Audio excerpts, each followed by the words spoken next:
Buenos días. Vamos a dar inicio en 2 minutos.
Buenos días, delegados y delegadas.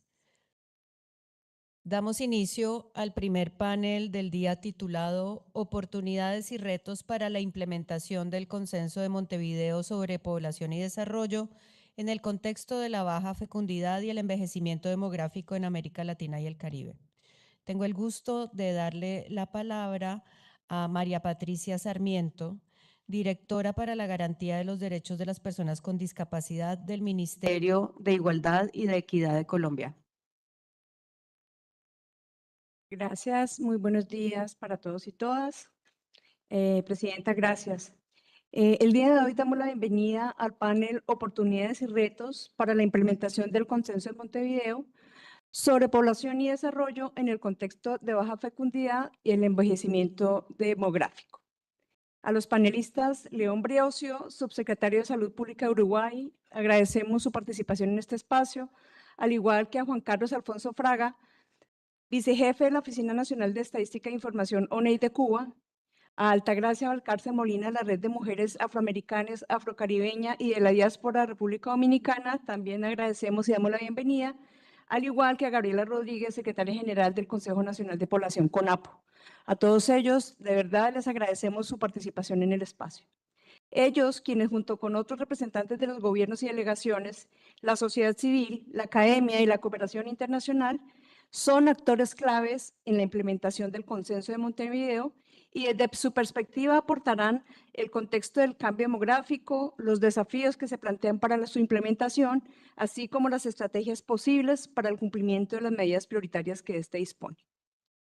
El Consenso de Montevideo plantea que la baja fecundidad y el envejecimiento deben abordarse desde una perspectiva de derechos, igualdad y sostenibilidad, y no como un fenómeno a corregir, sino como transformaciones que exigen nuevas políticas sociales, laborales y de cuidado.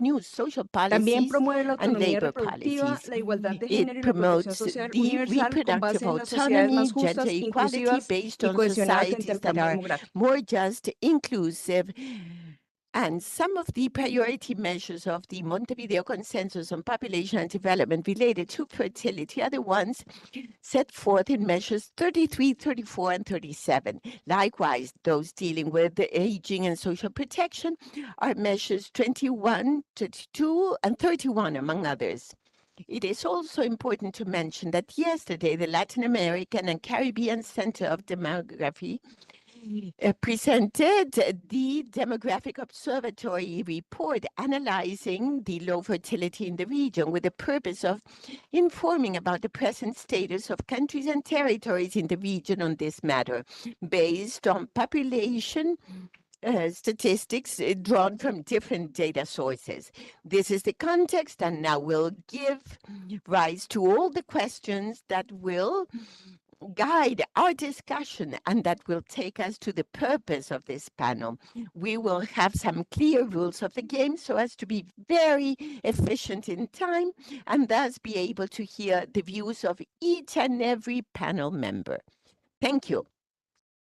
So, I will raise several questions in different rounds. We have a calculated time, 3 minutes only for each. And between one round and the next, there will be 1 minute for feedback and exchange or respond or comments vis-a-vis the others' comments. So we will begin, and the first question then will be for Leonel Briosio. What strategies do you think should be adapted to protect the achievements of the Consensus of Montevideo and reinforce its implementation within the context of low fertility and demographic aging? Good morning, everyone. It is a pleasure to be here. To speak about this question is a true challenge. And what's important, and I think that as chair of the first conference of 2013 of the Consensus of Montevideo is that we need to recognize that we are not in an era of change, but a change of era. There are substantive differences at world level and today as compared to 13 years back. And present crisis, the political crisis, social crisis, environmental crisis, also health and cognitive crisis have a strong impact on the subject of the consensus.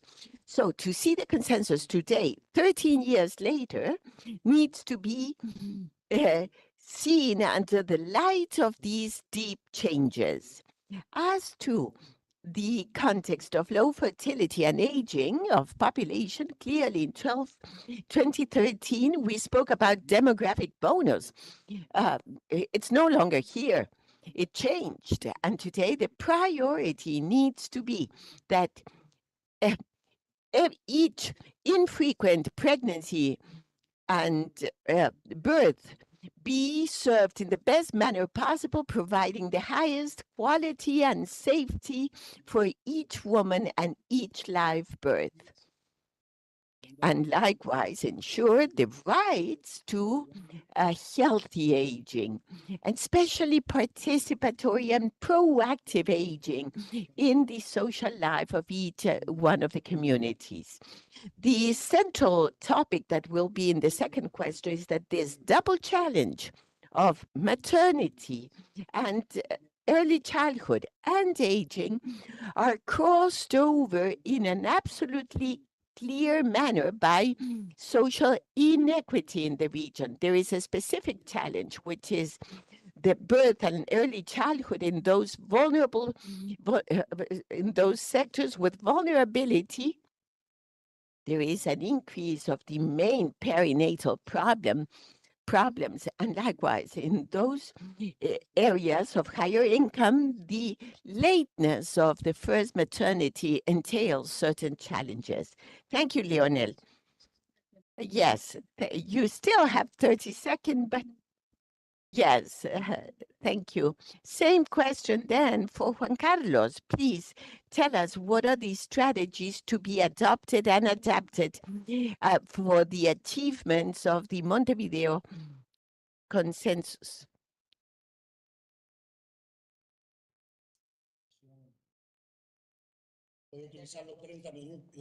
Sorry, there is no microphone on. Thank you. I think first, why this low fertility occurs. It's very important. We are in a demographic paradigm shift. My country, I will not speak about it because if not, I would take more than 3 minutes. But I'd like to say that while Latin America is below the replacement rate since 2015, we have a long experience in this. Second, to protect the consensus, we need to see the impacts to anticipate with a policy of resilience, of advancing, of monitoring, of what is it to be done. Thirdly, and very important, Lionel, the protection of the rights, sexual and reproductive rights, we are speaking of that, policies of sexual and reproductive rights. Each country has its own interpretation. It's not at all costs to integrate a policy that will not take into account the rights. You cannot have a pro-natal, pro-birth policy. International experience shows it. And I think Latin America and the Caribbean, and I would like to take the opportunity to say that next year, my country has responded very positively to the proposal of Uruguay for the 5th regional conference. Thank you. And the idea is to look for a collective solution. Thank you. Thank you, Juan Carlos. The same question then for Altagracia. Please, could you tell us what are the strategies that should be adapted? Thank you very much and good morning. Evidently, in order to protect the achievements of the consensus of Montevideo, I will use what Lionel and Juan Carlos said, and I will focus directly in the strategies for the best use of time in order to protect these achievements of the consensus of Montevideo. On population and development, it's necessary to adopt strategies, others, integral, comprehensive strategies responding to the new challenges that have been raised here. And among these strategies, we can mention that of reaffirming the sexual and reproductive rights in this context of low fertility.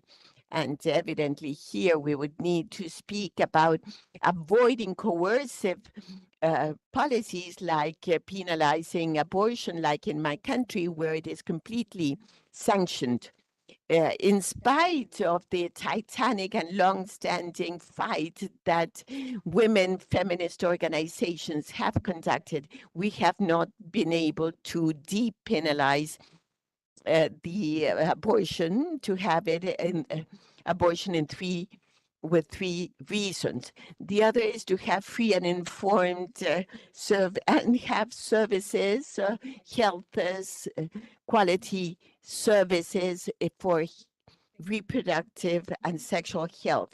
These services need to have a gender approach, one of life cycle, and from my organization, we promote that it will have an ethnic and racial approach, adapt public policies for population aging, guaranteeing social security measures that are sustainable, pensions, and geriatric health care.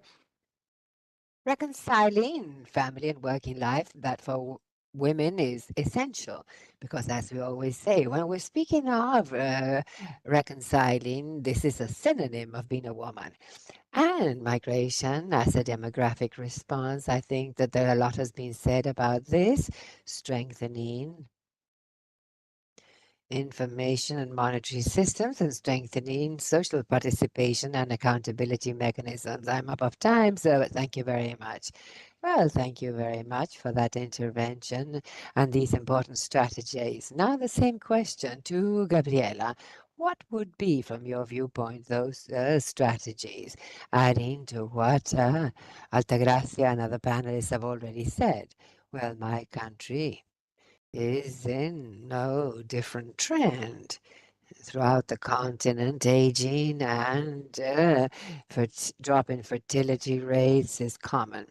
But what we are truly building today as a strategy, we call it an intergenerational strategy. Before the changer of the age structure.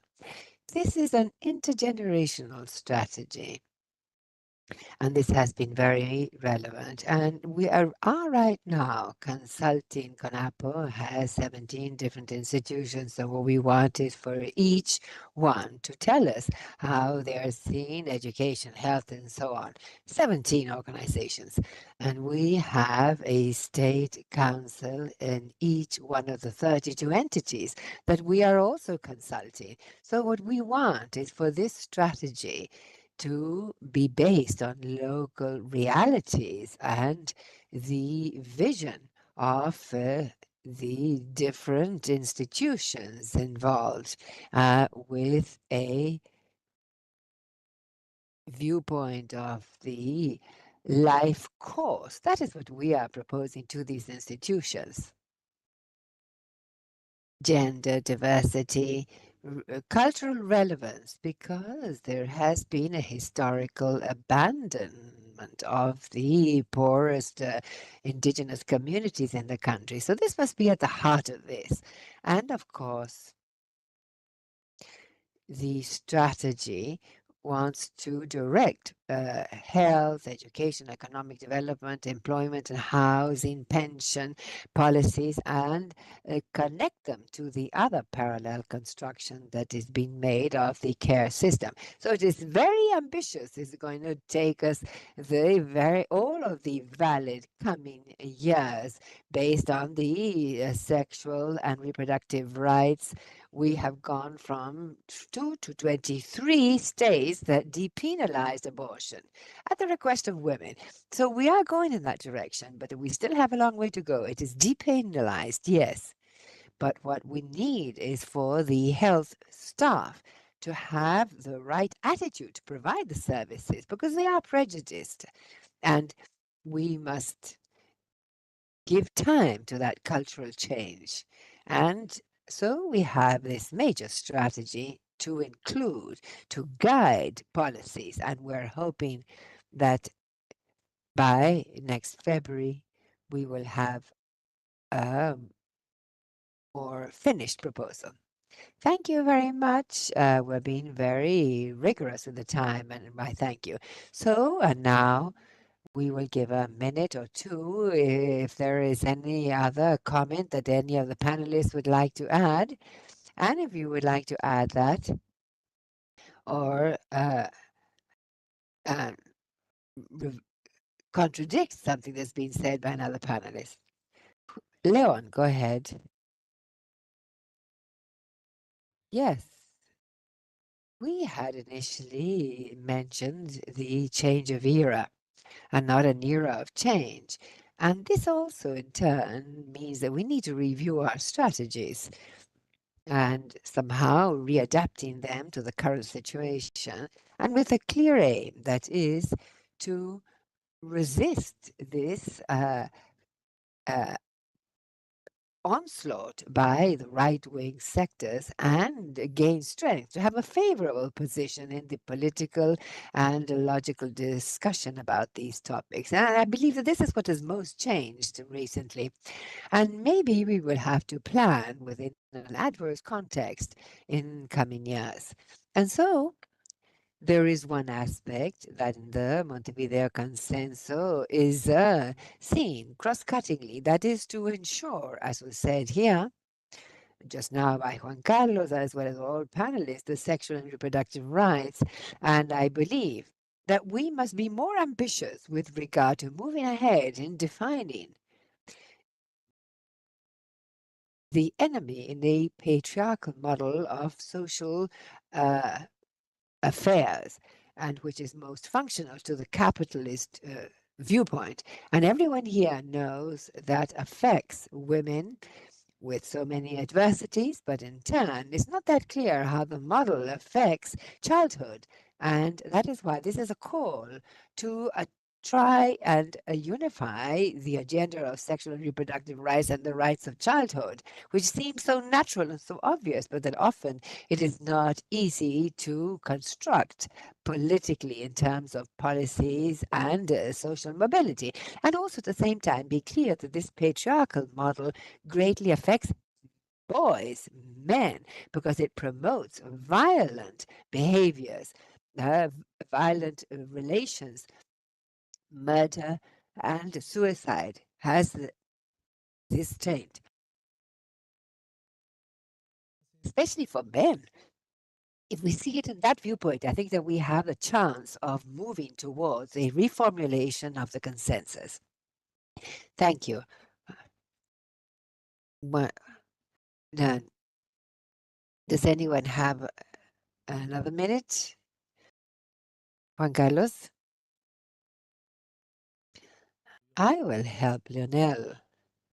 I believe that the main thing here, and this is the advantage of having a document that is so sound and clarifying, that once again we must take a look at it next year. This is the consensus, because this is what we mentioned yesterday. This is what we have just been given by Celade and so many other things. We need to altogether rethink things. And that is the advantage of this regional conference on population and development. And we must rethink it from the Latin American and Caribbean approach. We cannot let ourselves be seduced. Of course, experiences are very valid, but in other contexts, but not applicable here.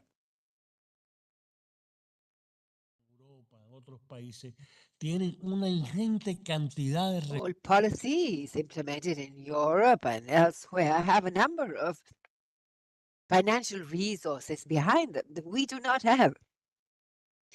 But since we are Latin American and Caribbean, we must have other strategies collectively to take on this challenge of low fertility rates.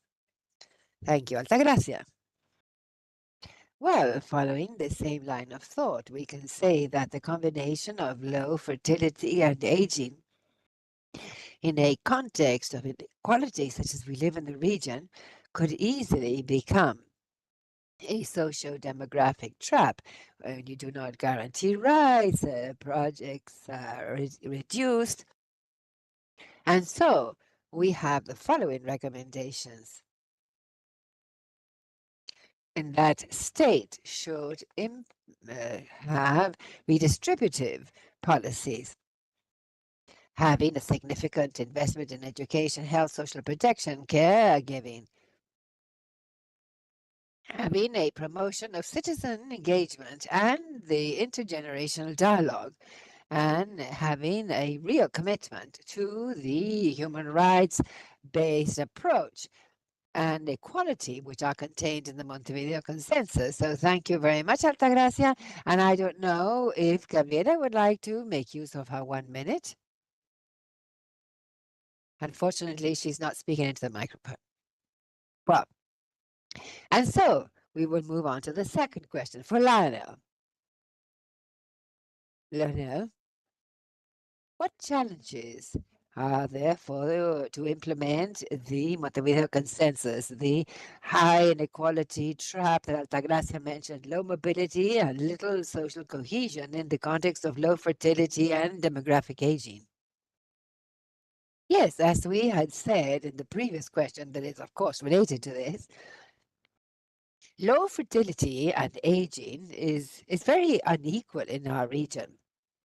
And where we have studied the topic quite clearly, affections or conditions in early childhood and aging are totally different based on the socioeconomic setting that person lives in and the care given.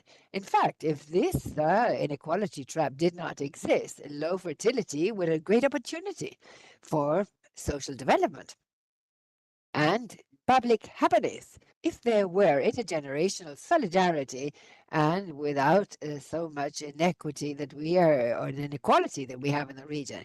I think that is a core issue here, because if we identify as the main issue, not fertility, but inequality, what we must do is precisely attempt to mitigate the trap, which means no more and no less that of science, scientific evidence, and policies try to visualize the theme of inequity as the main challenge today facing the region. Growth is essential. Yes, of course, if there is no growth, there is no way of having equitable distribution of anything. But without a doubt, equity is the core concept that we must work with.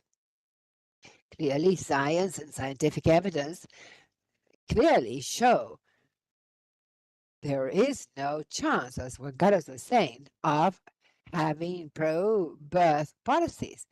Rather, the idea is to ensure the rights of women, of men, of the family to choose maternity as a life project, and eventually, based on that, birth rate a more productive relationship at community level. I think that this is today interpolated very clearly, that vision that it is possible to develop sexual and reproductive rights within the frame of economic neoliberalism, what had been proposed of Bill Clinton, Tony Blair today have collapsed. Today we cannot speak of sexual and reproductive rights if we do not ensure the sustainable equity and social development. Well, thank you, Leonel. Now the same questions to Juan Carlos, please. Yes, thank you.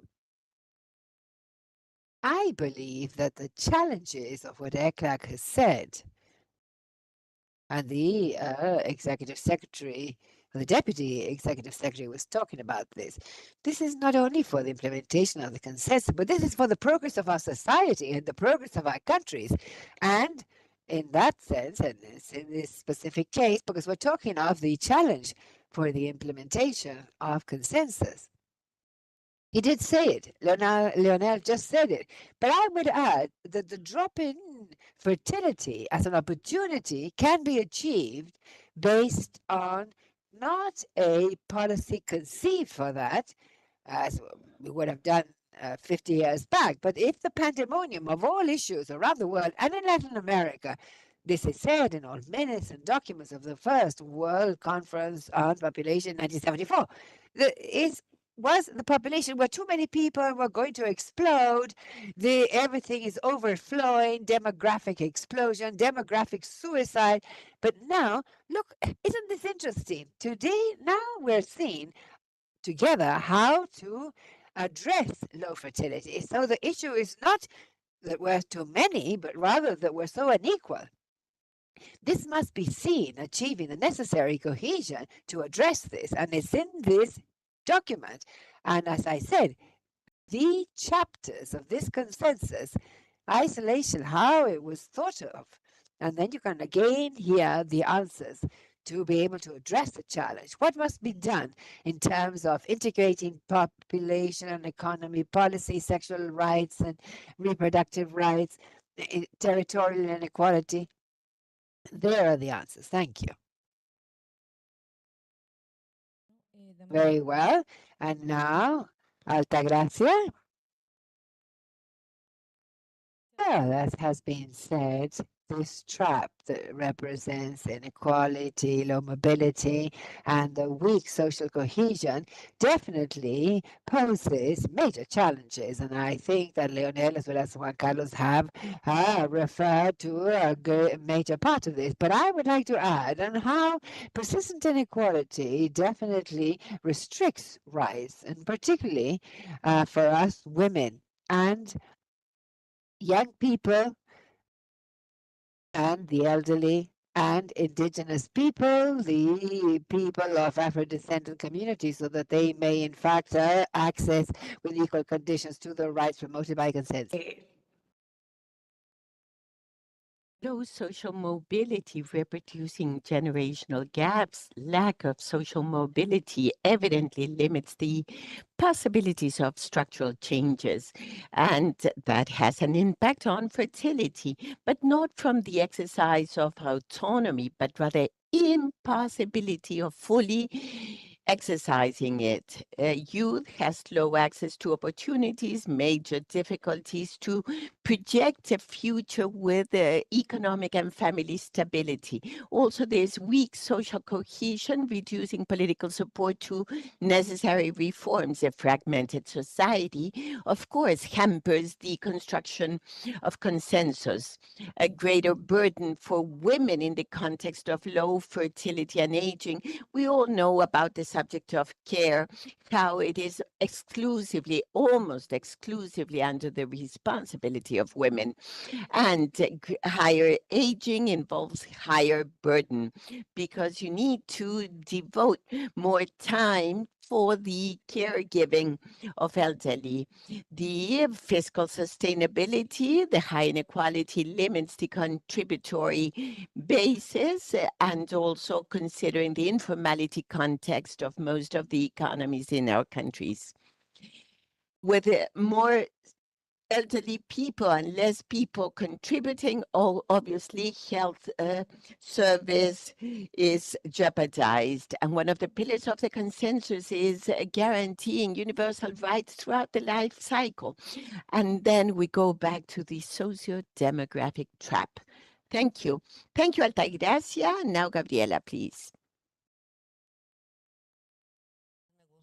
What I like most about the Montevideo Consensus is its centrality in inequalities that is perfectly in sync with the approach of the present and previous Mexican government, centered in poverty and inequality. So that center needs to continue. And in this strategy of aging, of life cycle, is to analyze those unequal tracks or paths of persons, because that is the result of their living conditions. We need to start from those different paths. I will refer to two data in Mexico. We have a difference of almost 5 years in life expectancy. The average in the state with the highest the state with the highest life expectancy and the lowest one of Chiapas, 5 years difference. I mean, that is one of the major inequalities in my country. Another major problem is health. Health. 40% of girls, boys, and adolescents with overweight, obesity. How is the old age of these population going to be if we don't reduce that enormous health problem? So there is a program for the first years of life, labeling, and there is an increase in taxes for sugar beverages or processed food. There is another program, Being Healthy, Being Happy, measuring each child at school, and we confirmed 40% overweight. So that is why today we need to address those problems, boys, girls, adolescents. In education, we have less demand for basic primary schools. So what we need is to have high school or so secondary schools are turned into bachelor, and creating this because there will be a demand for having higher education.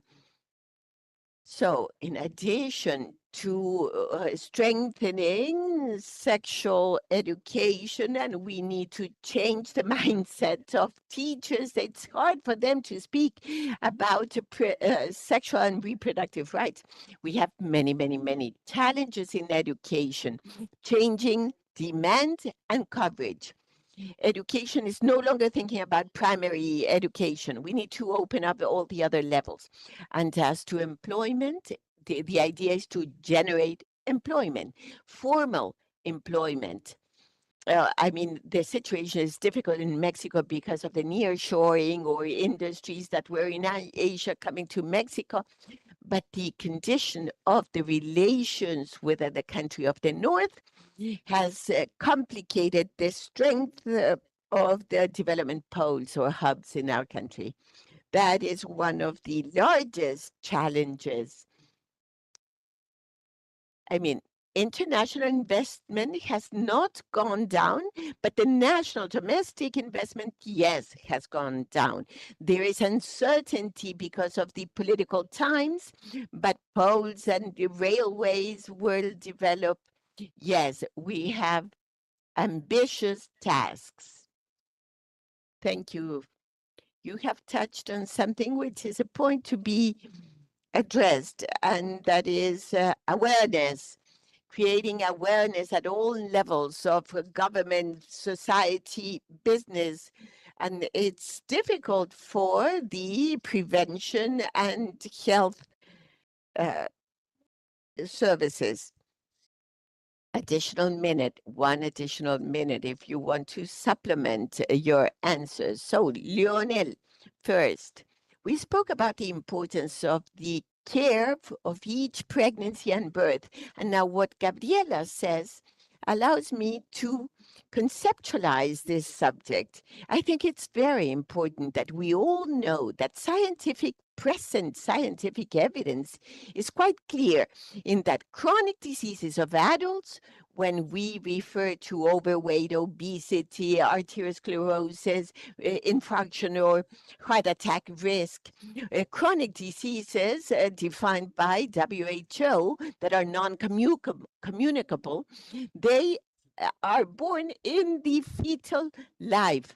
Unfavorable environment for pregnancy, when there is violence and poverty and lack of nutrition, there are changes in the fetus, and that is epigenetics. These changes in the fetus increase the risk of having these diseases during childhood, obesity, increase in substance abuse and chronic diseases later on. So if we are in a period of low fertility, to protect each pregnancy, and that means improving the environment and sexual and reproductive rights of each pregnant woman so as to have an impact and have healthier populations and have more productive populations and socially more happier populations. Thank you, Lionel. And Juan Carlos, now you have your minute. So you're chairing this excellently, 1 minute each. Yes, in a Latin American and Caribbean meeting, only 1 minute. Well, I want to introduce something that will be useful for the third question. I was looking up there. I've been here, and the role of civil society and of international agencies, that it was full of people there. We had to add chairs, and now we are in a different situation to implement all of this. And we need to take into account the strategies that will be followed. In a world where inequality persists, the richest continue to be the richest. Here, 7 months ago, I was convened to talk about financing for development because there was going to be a large international conference in Seville, Spain, that the official aid for development, what we need and require from those that have higher capital levels in the world. All of this trap of inequality, of low mobility and weak cohesion, all of that will prevent us from moving forward as we should and respond to the demands of our people. Thank you. Juan Carlos, and now Altagracia. As Juan Carlos was saying, it's not that easy. 1 minute. the inequality topic, which is access to the sexual and reproductive health services, to the extent that there are greater inequalities. Young women, poor young women who are marginal, etc., have ever greater difficulties to access quality services. And thus, we have a situation that's quite critical in most of our countries, and that is the adolescent pregnancy, and how this pregnancy really hampers the achievement of many possibilities for these women. We have ever more adolescent pregnancies, and they are contributing to maintain the fertility level in our countries. However, we need to pay serious attention by all states to implement public policies that will contribute to the guidance, orientation, support of the comprehensive life of young women in our countries. Thank you, Altagracia. Well, Altagracia says that inequalities go up or go down, that very slowly. Yes, we had the inequality went down. We are the second country with less inequality in America. But that means we are on the right track, but we need a lot to tread still, because inequalities are enormous. We need to identify what is the perfect timing to generate opportunities in each state, in each region, in each district, because it's different to characterize diversity, different conditions of health, employment, housing, and articulate all this with this that sounds great, but it is complex, and that is the system of care. It's expensive. It's missing many things. I mean, care of babies, of elderly. So the challenge is enormous, and in my view, it is identify the perfect timing for that, which is different depending on the country and the point. I thank the panel members for the correct use of time. And so let us now move to the third question. And I would like to start with you, Gabriela. And so when you, so Gabriela, in which way the consensus of Montevideo can contribute to the building of more productive, inclusive, and sustainable societies in the context of fertility and demographic aging?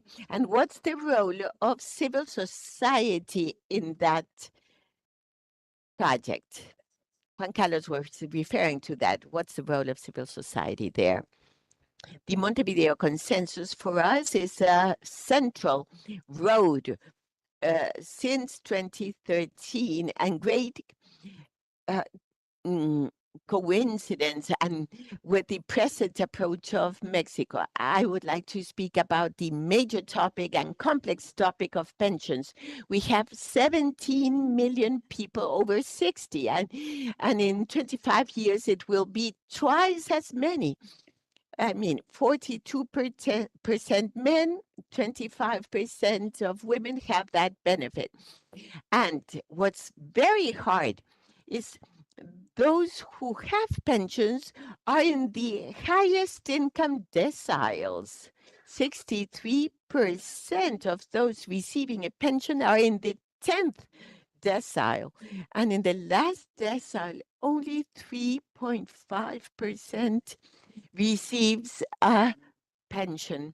So inequality is the center. And if we don't overcome that, we are lost. How to improve pensions? The present government gives a minimum vital pension to every woman over 65. If women have 60 to 64, twice as much if she is 65 and over. But That's the minimum vital pension, whilst contributory pensions are improved, and we hopefully overcome that inequality in order to have contributory pensions more just.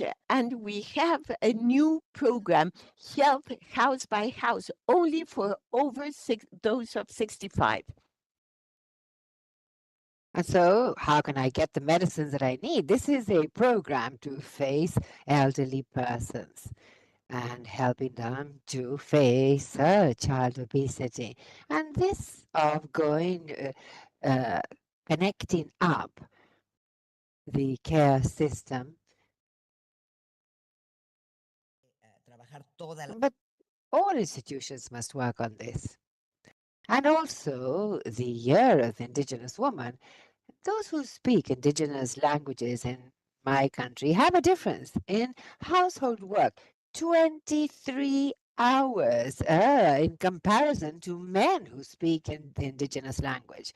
So they are overburdened, especially with people who have some sort of disability, twice as much as men with disability. So we have major inequalities, and that must be our focus to get people out of poverty. Thank you. Well, and so then, Altagracia, the floor is yours. Very well. We understand that the Montevideo Consensus, with a rights-based approach and social justice, can help to reappraise the rights-based approach so that people are no longer just figures, but subjects of rights. And furthering integral care policies, promoting the creation of integral care systems, encouraging labor and social inclusion of all age groups.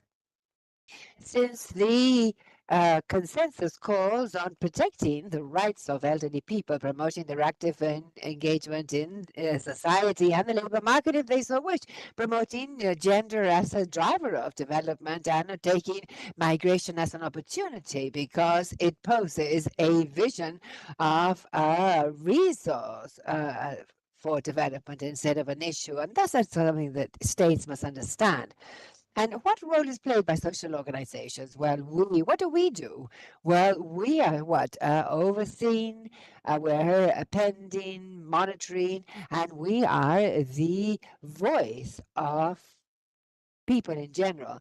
We produce knowledge and citizen monitoring, we promote community and territorial connectivity, and we promote changes in value and social forms in terms of gender, aging, fertility, diversity, and so on. And lastly, we have a political incidence. Thank you very much. Thank you, Gabriela. Juan Carlos, please.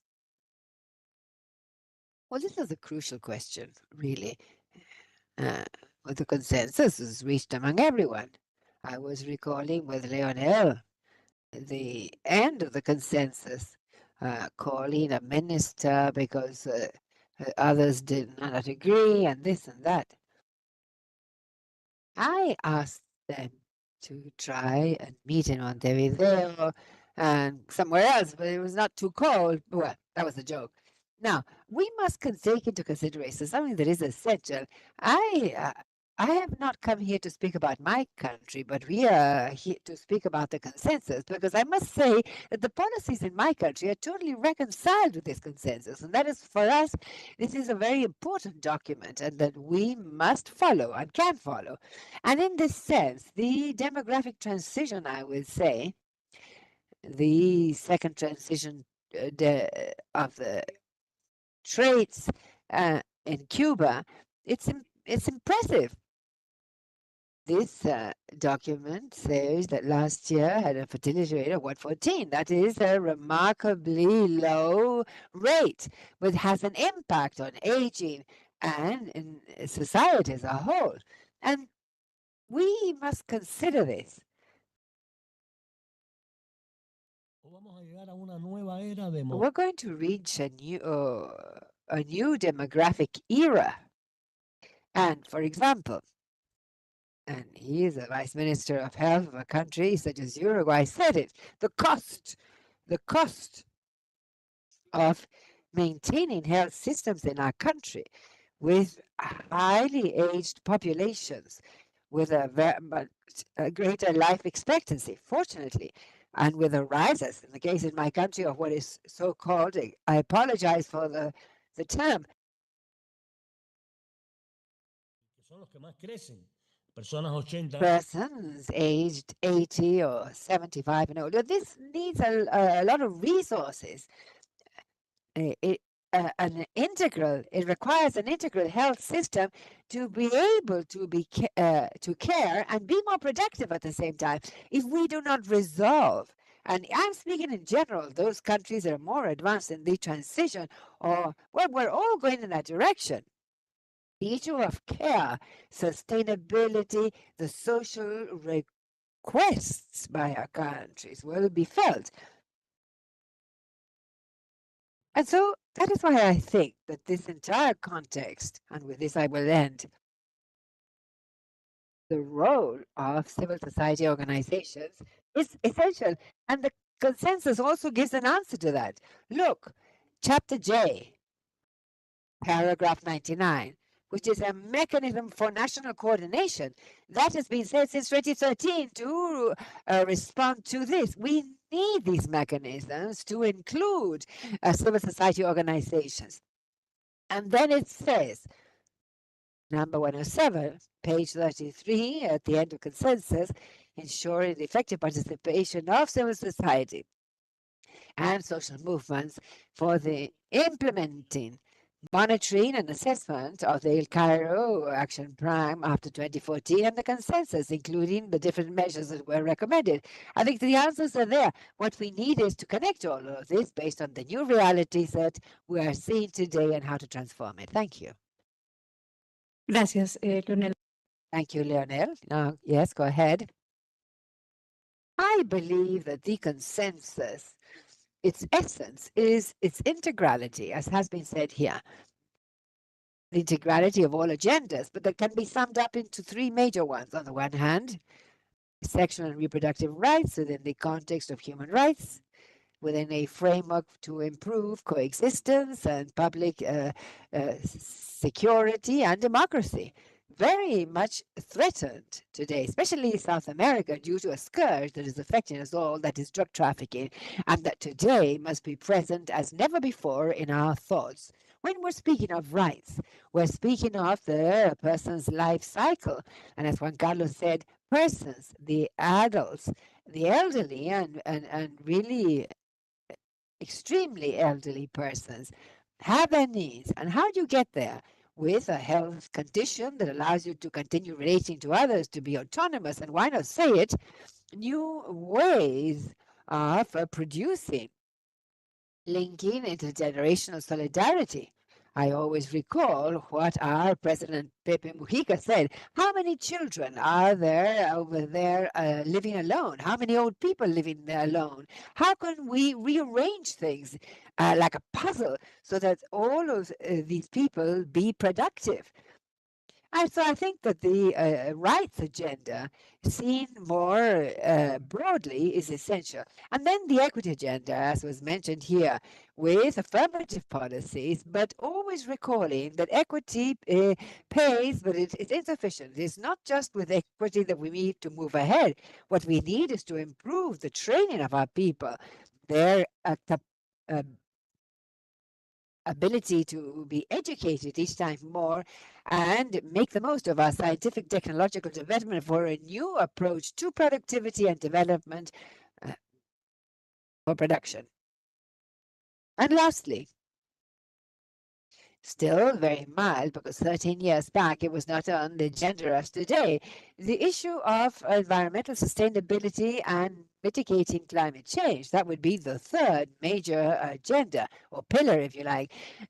Sustainable development with mitigating climate change. I think that today this is something absolutely core in the global political agenda. What we need is to each day integrate more this of climate change and the productive agenda with the rights agenda, with the women's agenda, with the transition towards sustainable models for feeding, production, and if we keep up the current state of affairs, there will be no future for humanity.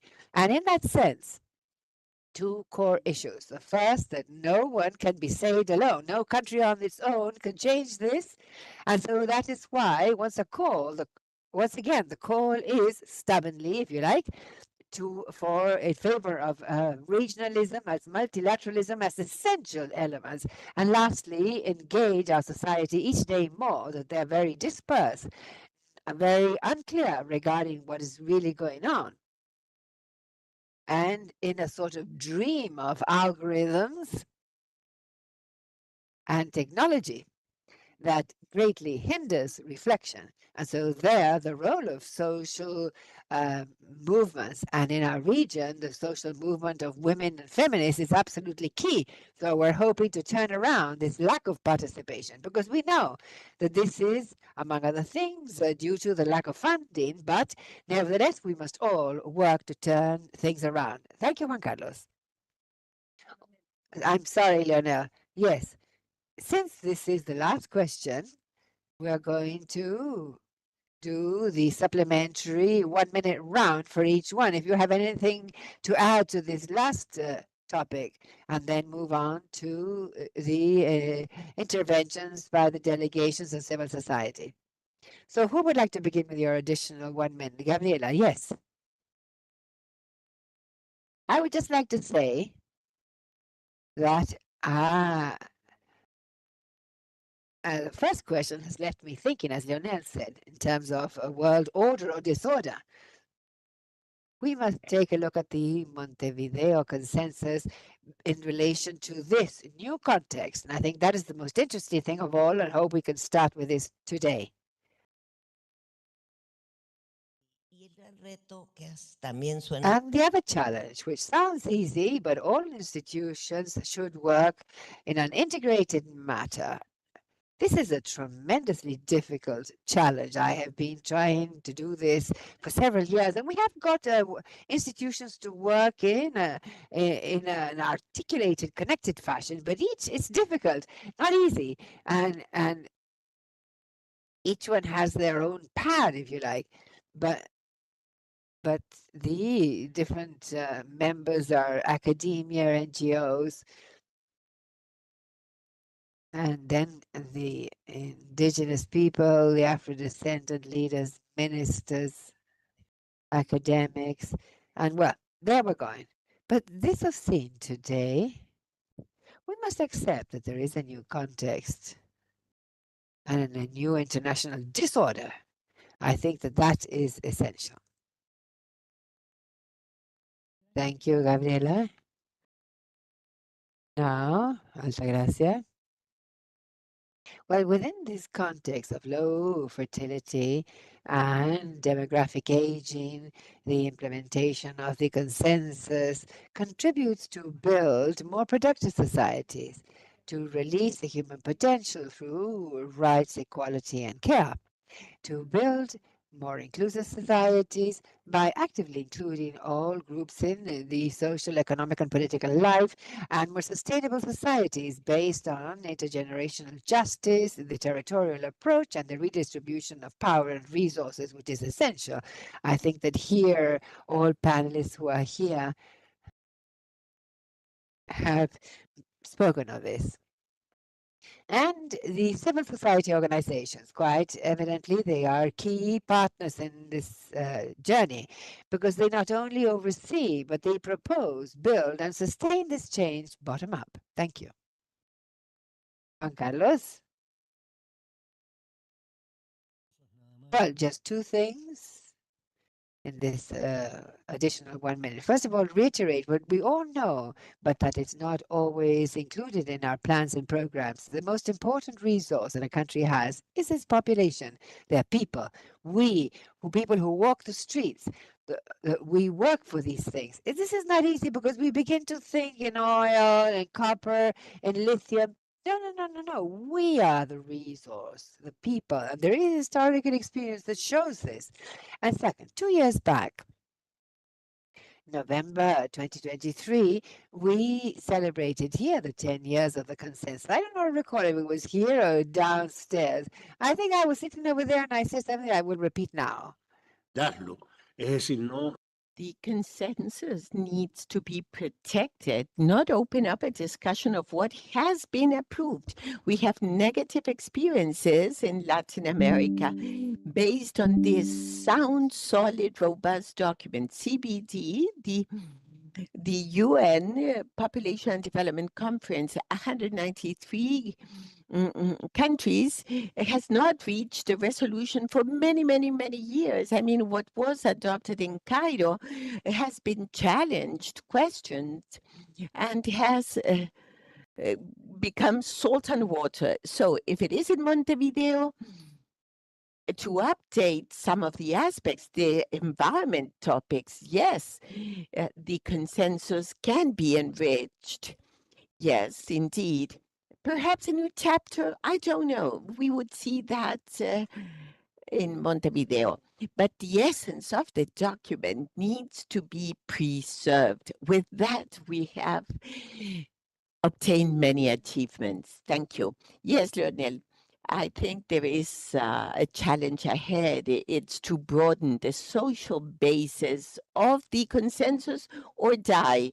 I mean, to be embracing a document that doesn't have social mass behind. So what was said to enrich the agenda is the main challenge for the next conference, indeed.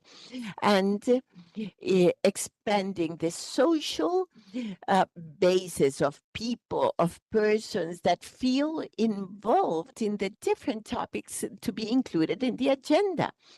And in some way, we need to supplement. I agree that it's not going to be subject to debate, all the contents of the consensus, but at least we can consider parallel chapters that could enrich the overall content in these agendas, in others as well. For example, in sexual and reproductive rights, there we need to have a broader view when we speak of abortion to speak about assisted reproduction. When we say justice in the early childhood, let us speak about healthy climaterium. When we speak about the delivery prevention, and speak about all the topics and not be restricted to one single subject.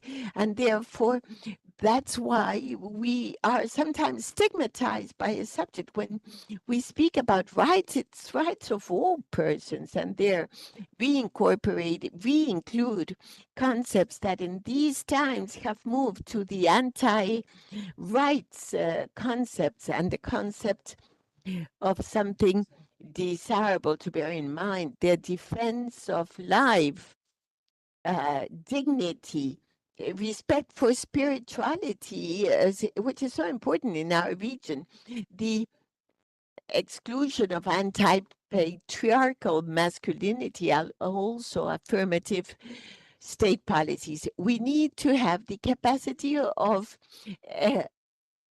expanding the agenda, of course, keeping the central ideas that have been agreed and adopted by all countries. Thank you. Important aspects have been mentioned, and I would like to refer to what all panel members have raised. And it strikes me there's a strong defense of the consensus because of the integration of different agendas and because it is the roadmap for the countries in seeking equality of rights. Here, Juan Carlos and Leonel referred to the fact that although this consensus is the roadmap, we need to work in expanding the social platform, the social basis, and the agenda, and for example, include reproductive and sexual rights the defense of life and respect, the care to be given to life throughout the whole life cycle. And also something else that was said, and that is how today this roadmap needs to be the space that will convene and strengthen regionalism and all multilateralism relations that can be attained in addition to others that Altagracia and Gabriela have mentioned. To work in the public policies that will allow to carry out prevention and care in health. The surveys on these topics are difficult to carry out in the countries, but also think about public policies that will allow us to move forward in future projections to a decent old age and also youth with access to education and employment. I think with all these conclusions, many of the topics have been addressed, but now I would like to open the floor for delegations and civil society. And we'll have a dynamic exchange now, and hopefully we can receive all the comments from civil society or delegations. Madam Chair, do we start with delegations or civil society? What do we start with? Delegations that would like to intervene, please raise your tabs, your country tabs. And we will start recognizing different delegations.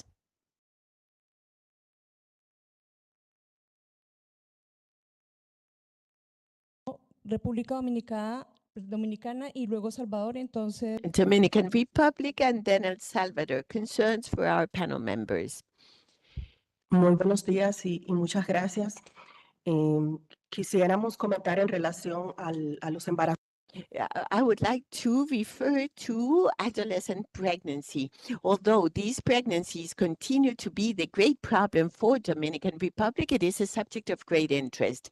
As we pointed out yesterday, there is a significant reduction in adolescent pregnancies, and they account for 18% of the total pregnancies in the country.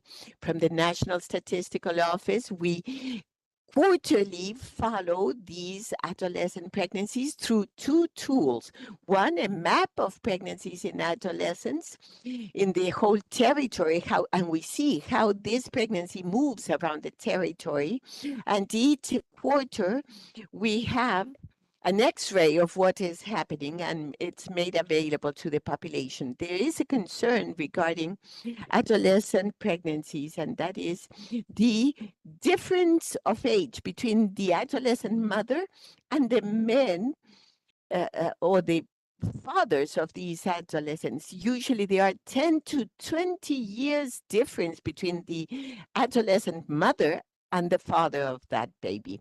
And hopefully with the policies that are being be developed for the coming years, this difference may be eradicated. Thank you. El Salvador, you have the floor, please. El Salvador recognizes that population or demographic changes of Latin America and the Caribbean, characterized by low fertility and accelerated aging of the population, are the main challenges, but at the same time an opportunity to reorient public policies for comprehensive person-centered development. In that context, the country shares the fact that the consensus of Montevideo needs to adapt to this population reality, strengthening care systems, health with an approach of rights and life cycle, responding to structural changes of our societies. In recent decades, the region has transited different stages demographically, marked by a sustained decline in fertility and an increase of life expectancy. In the case of El Salvador, demographic analysis show that the country is about to close its demographic bonus and therefore needs to maximize the productive potential and at the same time prepare the state for the aging stage that will come in the next years. In that context, we have seen these challenges as an opportunity to strengthen policies. The country has consolidated its commitment with the protection of the rights of the elderly through the special law for the protection of persons of older age and the creation of the National Council of the Elderly in order to strengthen public policies, providing decent, sustainable, general care for the elderly, promoting social inclusion and the respect for the rights of this population group. Likewise, in addressing social and economic implications of population changes, we have a policy of co-responsibility in caregiving when promoting the provision of accessible services, support to the caregivers, and the well-being of those that require care, especially persons with disabilities and old persons. This policy articulates principles of social responsibility and gender, contributing to a care system that is sustainable and rights-based. We continue committed with the consensus of Montevideo, adapting all of its policies to face present and future demographic challenges with equality of opportunities and dignity of all persons, especially those in situation of vulnerability. Thank you, El Salvador. And now Honduras, please. And after Honduras, Uruguay. Good morning from Honduras. In recent years, we have moved forward with a humanistic approach, placing life and dignity in the center of public policies. Our guiding axis, reducing poverty 2022-46, is based on principles of human rights, gender equality, intersectionality, and territoriality. From the National Statistical Institute, we have promoted generating demographic quality information that's inclusive and disaggregated. We have moved to the National Population and Housing Census, including modules on disabilities, aging, and strengthening evidence in order to guide public policies with an approach on rights and life cycle. Also, the National Survey on Population and Health, and this 2026 has been implemented with the technical support of UNICEF, and we are moving towards preparing the first survey on time use. And the idea, we reaffirm our commitment with the access, universal and free of charge access to integral services, the prevention of adolescent pregnancy, psychosocial gender perspective access, the regional policy of mental, sexual and reproductive health as key components of the comprehensive well-being. We have our policy of youth with the support of UNFPA as a result of a participatory project with 13,000 youth. And this promotes mental health, sexual health, decent employment, and youth leadership, recognizing youth as an agent of change and development. In the case of the elderly, Honduras promotes the creation of a national care system based on co-responsibility between the state, the families, and communities, and begins the design of social, non-contributory design for the elderly, for persons with disabilities, and caregiver women without access to social protection. Finally, our policy of 2024-2030 is present in all the districts of the country, prioritizing extreme poverty communities and increasing territorial equity. Honduras y se Thank you, Honduras. Uruguay, please. Buenos días. Good morning. The case of Uruguay.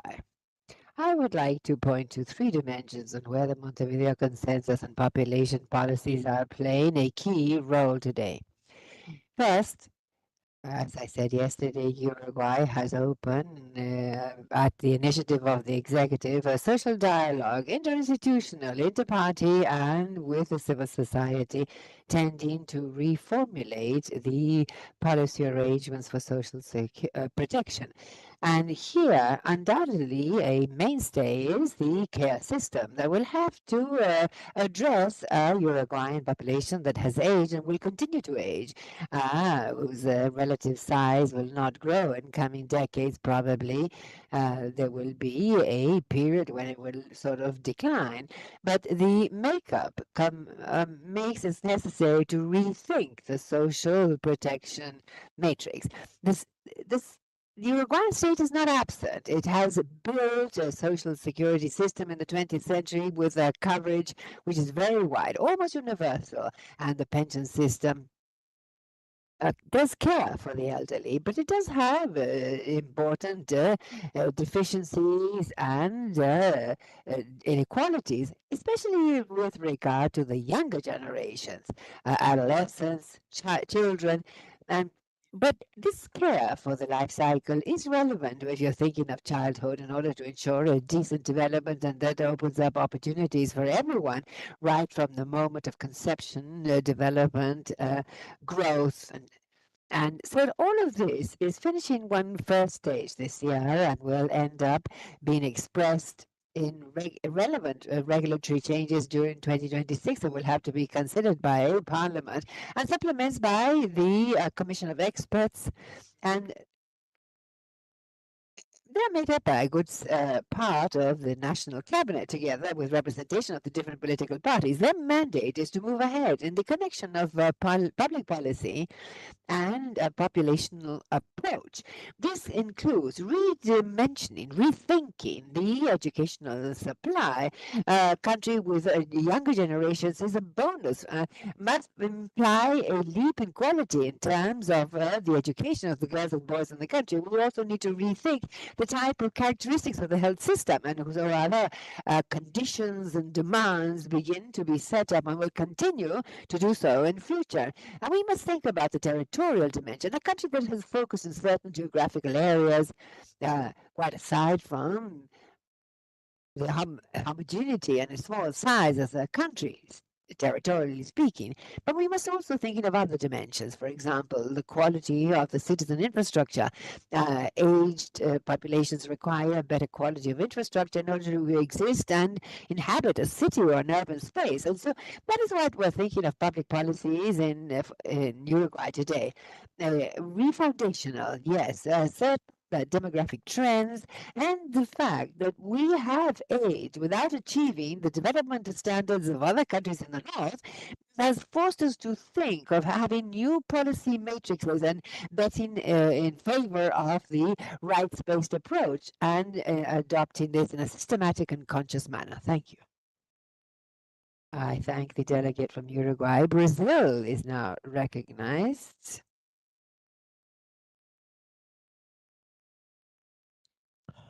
Buenos días. Good morning.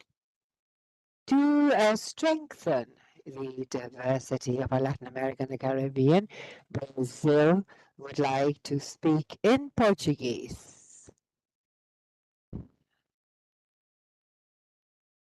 Brazil celebrates 12 years of the Montevideo Consensus with renewed determination to advance population and development policies based on equality, inclusion, and human rights. The country is strengthening its demographic agenda by reactivating the National Commission on Population and Development in 2024, reaffirming institutional coordination and civil society participation. The 2022 demographic census reveals a nation undergoing demographic transformation. Fertility rates are at historically low levels, longevity is increasing, and the population of people over 60 is growing rapidly. This process reflects advances in education, health, and gender equality. Regional particularities enrich the transition and express the diversity and inequalities of the Brazilian territory, as well as the vitality of local policies. Brazil strongly promotes sexual and reproductive rights, gender equality, and racial and ethnic justice. The exercise of reproductive autonomy and opposition to pro-natalist policies must be guided by the fight against poverty and the implementation of a national care policy. The government integrates programs that promote autonomy and dignity in health, highlighting actions that value the experience of women and girls. Such as, for example, the Alina network that strengthens maternal and child health and promotes the fight against racial inequalities and obstetric care. Expanding access to subdermal contraceptive methods broadens reproductive options. The Menstrual Dignity Program ensures that girls, adolescents, and women can exercise their rights freely and confidently. Each initiative consolidates the vision of a Brazil that respects bodies' decisions and differences. An aging population inspires new forms of solidarity and public investment. The Viva Mais Cidadania program and Envejecer a los Territorios expand access to care, promote healthy aging, and strengthen community participation. Councils for the rights of older people are becoming increasingly important, ensuring that each generation actively contributes to the country's development. Looking ahead, Brazil places demographic transition at the center of its long-term planning through Brazil 2050 strategy, which integrates social equity, environmental balance, and economic transformation. The country values cooperation among Latin American and Caribbean nations, promoting the exchange of data, knowledge, and innovative policies that strengthen collective progress. Madam Chair, Brazil reaffirms its commitment to a future in which demographic change is a source of inclusion, equality, and sustainable development for all people. Thank you very much. I thank the delegate of Brazil and now Costa Rica, followed by Mexico. Thank you, Madam Chair. Costa Rica is going through an advanced demographic transition. Our population ages, and by 2050, almost 1/4 will be over the age of 60. In addition to that, another no less important reality is the challenges faced today and implies the need of including in the processes the political and social configuration of demographic trends that are emerging, especially population aging and its impact on social protection and security systems. This implies a deep reflection on care and the international approach to labor and seeing how these factors affect populations in a differentiated manner, especially women, the elderly, and persons with disability. It is only through integral, inclusive, and sustainable policies that it will be possible to ensure that care and support is seen as a right and a shared responsibility. For Costa Rica, the National Development Plan 2023-2026 entails concrete measures, safe housing, economic programs, well-being and autonomy phase programs, especially for women caregivers. Together with other national policies is CARE for 2021 and 2031, which is one of the instruments that we work with towards a national and support care system promoting equity, the quality of services, the closing of gender gaps with a sustainable approach and with the rights-based approach that addresses the needs of people with disabilities and also other people who are living independence, their families, and caregiving communities. Costa Rica reaffirms its commitment to decent, active, and protected commitments. We believe that aging with decency, dignity is a human right, and in the society that supports their older people is a fairer and more human society. Thank you. Gracias a Costa Rica y se prepara México. Now Mexico and then Paraguay. Thank you. Well, Mexico is represented in the panel, but what I would like to add is precisely part of what was discussed in the panel that I found very relevant. I would like to highlight two points and where countries and delegations are speaking about, and that is a very complex inequality outlook in countries and also the need for integral policies. And part of what Mr. Rodriguez has said is that in Mexico we agree with that. And how to move towards an integral policy, how to do it, and the validity of the Montevideo Consensus, we would like to review the consensus and focus on Section A, Goal 4B, that recommends ensuring the full integration of the population and its dynamics in the planning of sustainable development, sectoral policies, and public policies and programs. And the other one, the Goal 19, formulating and executing policies, plans, and programs that consider the trend in age-based structure, specifically the aging of the population. And so in this way, I believe that part of what was already said here is how to build something that is integral, integrating a society for all ages, with solidarity among generations. And I think something that everyone has mentioned, that they have some already ongoing policies. And so part of this, the challenge is how to integrate them, how to have an inventory to identify that we have this in a favorable fashion and move towards that prospect of being able to achieve a population in this context of low fertility and achieve active and healthy aging. Thank you.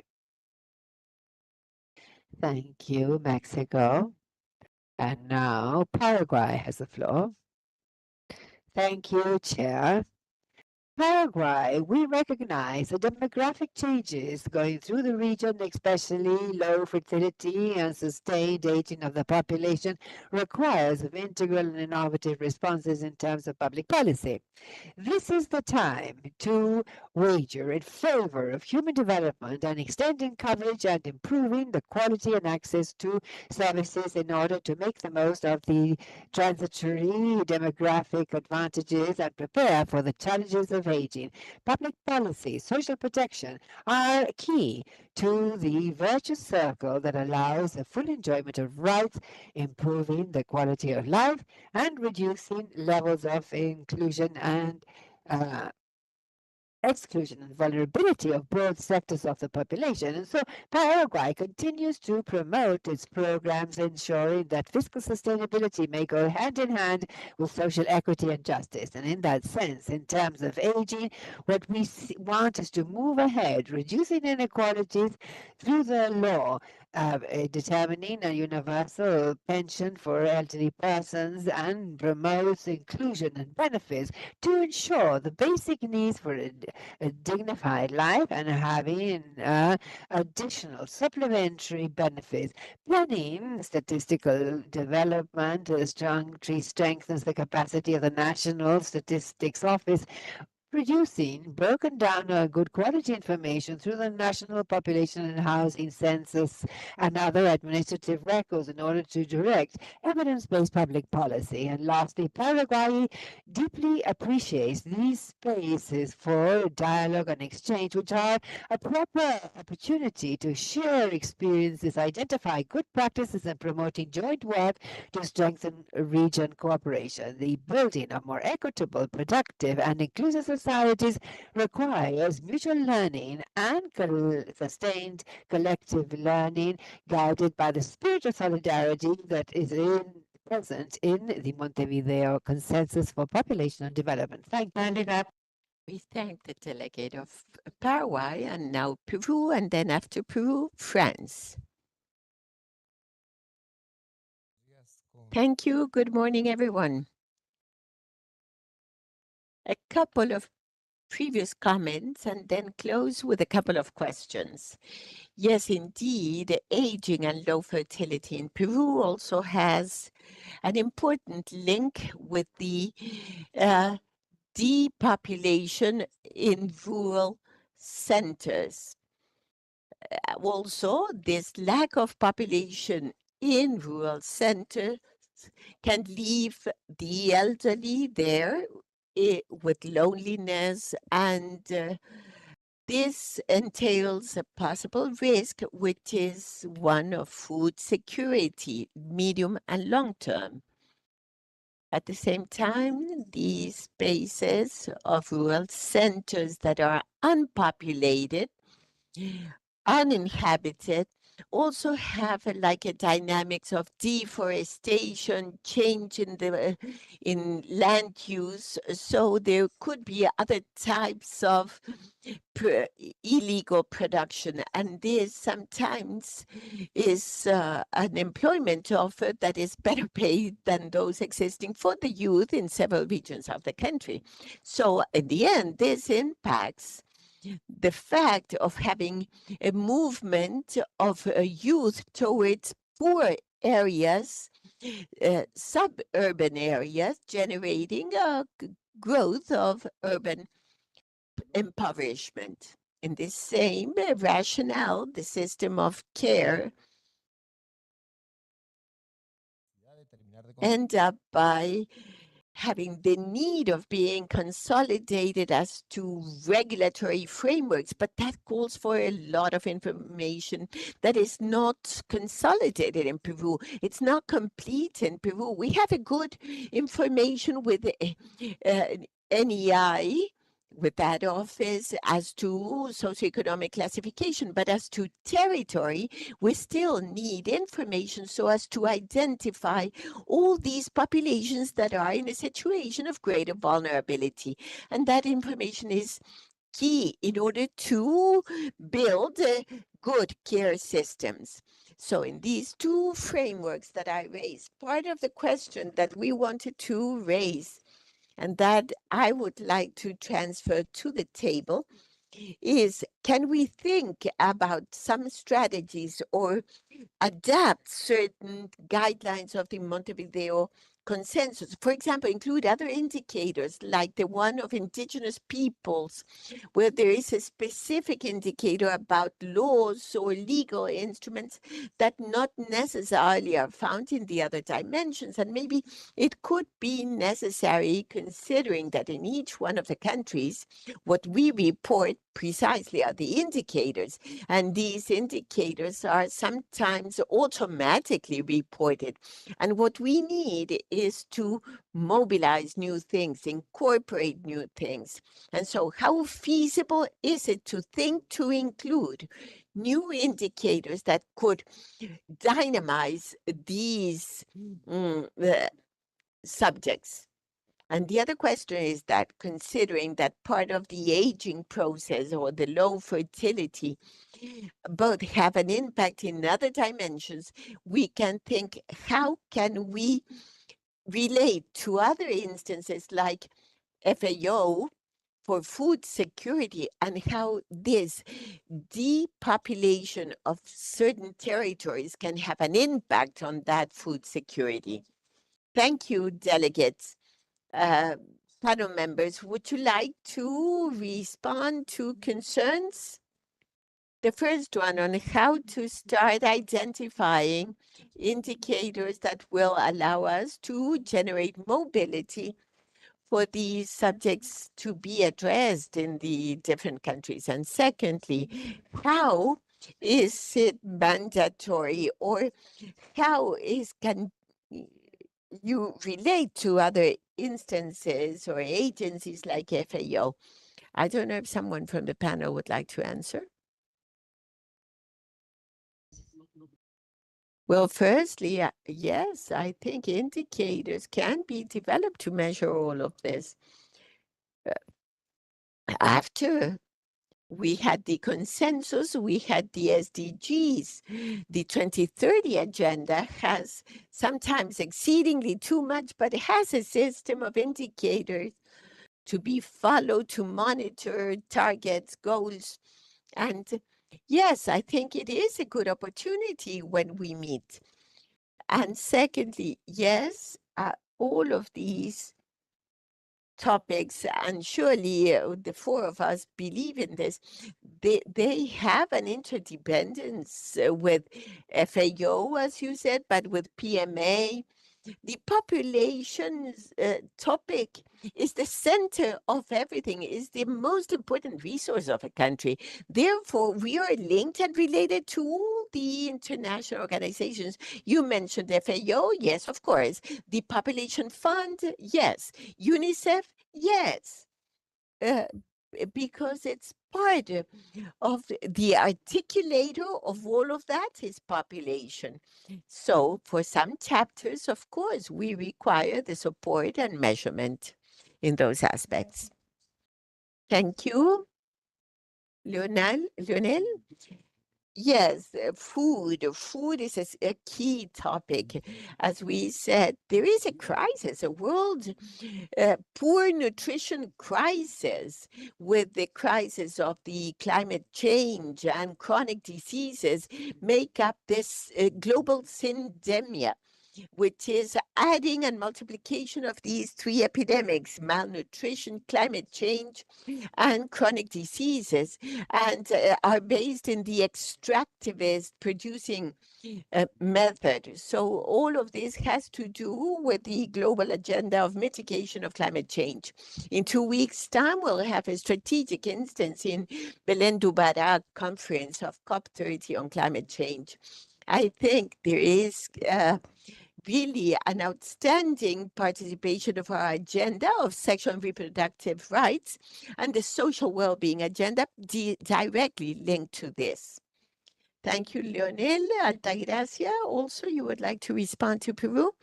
Yes, I would like to add and support what Leonel and Juan Carlos have mentioned, the need of reinforcing information and monitoring systems.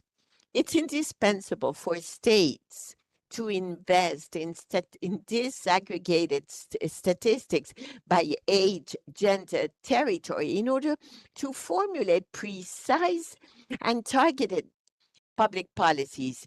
We need to promote the participation level with the participation of civil society and all the other organizations. And in addition to the agreements with other organizations, as those mentioned here, I would like to add the need of aligning the consensus with other international frameworks, like the implementation of the 2030 Agenda, the Sustainable Development Goals, and the agreements on climate change and human rights. Thank you. Well, so with these interventions, you too, Gabriela? Yes? There is one topic I didn't address, and I think it's key, and that is the sensitization of the business and private sector. Because, for example, in the care system, to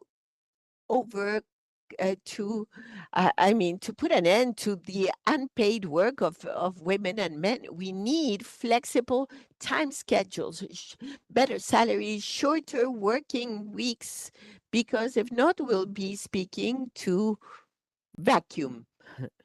That is a complex issue, and their awareness should be created in the private and business sectors. Otherwise, no solutions. Con esta última. Thank you. So with this last answer, we move to France. Thank you, Madam Chair. The Montevideo Consensus, as well as the 2030 Agenda, underscore the importance of demographic dynamics for the development of countries and their interconnections with other social dimensions set forth in the SDGs. ECLAC is a privileged forum for this regional dialogue. The Social World Summit in Doha in November will reevaluate the progress made in subjects like eradication of poverty, decent employment, social inclusion in the context of digital, ecological, and demographic transitions that we are all facing. As to the demographic transitions that are taking place in most of the European countries, Latin America, and the Caribbean, particularly the low fertility rates and aging of the population, it's important to apply public policies taking into account these challenges in order to guarantee the stability of our models. France participates in the 2030 objectives with the idea of having a social protection adapted to national contexts and universal health coverage.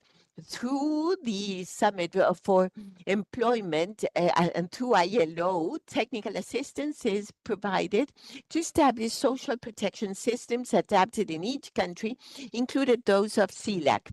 Through its strategy of feminist diplomacy, France develops or defends human development that is gender sensitive, that is sensitive to the rights of women, sexual reproductive rights, and the health of all. It's important that the consensus of Montevideo, we need to recall the retrocession observed in recent years in several regions of the world and of the organization last week in Paris, the fourth conference on foreign feminist policies.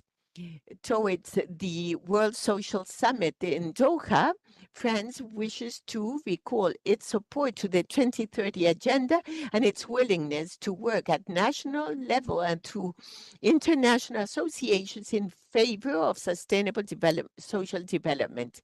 In Doha, we will highlight concrete solutions, leaving no one behind, transition out of informal economy, and child nutrition. Thank you, France, and now Chile, and then Suriname. Thank you, Madam Chair. As it has been said by different speakers, we have witnessed major changes and rapid changes in the socio-demographic and economic environments. The growth and aging of populations is a fact that can be easily evidenced. For the year 2050, it is forecasted that Chile will have an elderly population close to 32.1%. That is 1/3 of the total population expected for that year. And taking into account the fact that the life expectancy in our country is already 81 years of age. The population aging not only reduces active population for production, but also it will increase the population that will require care. The risk of dependency grows, and that involves greater demand of health and pensions, leveraged by the global fertility rate, according to the Statistical Institute, was 1.16% out of 1,000, the lowest one of our history. So in this scenario, the social protection system, especially centered in health and care, is very much demanded. Therefore, the government of Chile has promoted the national system of support and care, Chile Cuide, which is a transformative strategy and places care as the fourth social protection pillar. And this involves establishing an institution that manages an intersectoral network of programs and benefits provided by state, communities, and private sector. This system addresses the families, mainly those with dependency, and the caregivers, paid and unpaid. It is recognized that care tasks in basic activities of life generates social vulnerability and affects the possibility of developing your own life projects, having an impact on poverty and social inequality.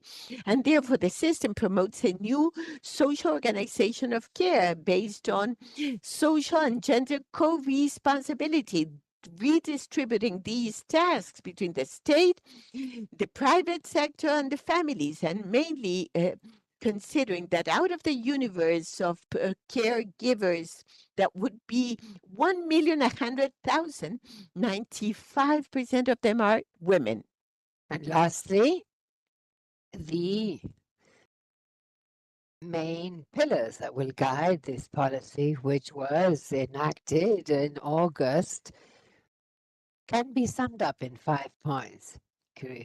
The caregiver, that will allow them to access the preferential treatment in various organizations, the various care units that have been created since 2022 that aim to create a space for meeting and support for the caregivers as well as those who receive the care. A network of local support, a program similar to the one in Mexico that provides household assistance to dependent persons and also giving free time for caregivers. Day centers, which are community spaces where a professional team carries out activities and workshops for persons aged 60 and over that are dependent, slight to moderate. The aim is for these people to stay active, maintaining their autonomy for their daily activities, and the 4-7 program to provide care for persons caring for children aged up to 6, and the idea is to encourage the economic activity of people and favoring access to care for children during the daytime working hours.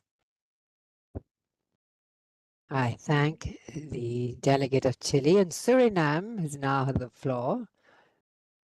Mr. President, Suriname is entering a transformative phase in its demographic journey. With a population of approximately 600,000, we recently highlight a notable decline in fertility rates alongside a gradual increase in proportion of older citizens. These shifts present both pressing challenges and promising opportunities for national development. The challenges in reducing fertility rates lead to a smaller working age population, placing pressure on economic, productivity, and social support system. The aging population is required expanded. The healthcare service, pension reforms, and age-friendly infrastructure. Balancing the needs of younger and older generation will be essential to preserving social harmony and economic resilience. The opportunities for aging population is driving demand in wellness, leisure, elder care service, and are creating new economic growth. While the current population structure presents a chance to boost economic growth through strategic investment in youth skills, employment, and innovation. The declining fertility rates create better access to education and reproductive health, especially for women, promoting gender equality and empowerment. Suriname's response on this topic is rooted in inclusive development, intergenerational solidarity, and rights-based approaches. We are strengthening family planning services, promoting health aging, and investing in lifelong learning and workplace resilience are key strategies. Moreover, fostering regional and international partnership will be vital in sharing best practices and mobilizing resources. Also, we have implementing inclusive policy frameworks.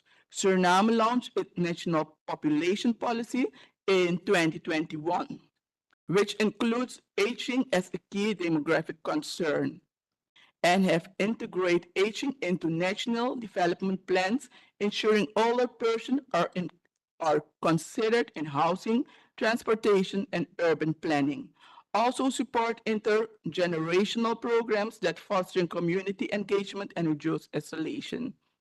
As Suriname continues to uphold its commitment to the goals of International Conference on Population and Development, ICPD, we ensure that every individual, regardless of age, can live with dignity, security, and opportunity. Thank you. Gracias. Thank you, Suriname. And now we would like to open up and know if those who represent all UN system agencies would like to interact with the panelists and then move on to the dialogue with the civil society with regard to the concerns that they may have based on what was said by the panelists.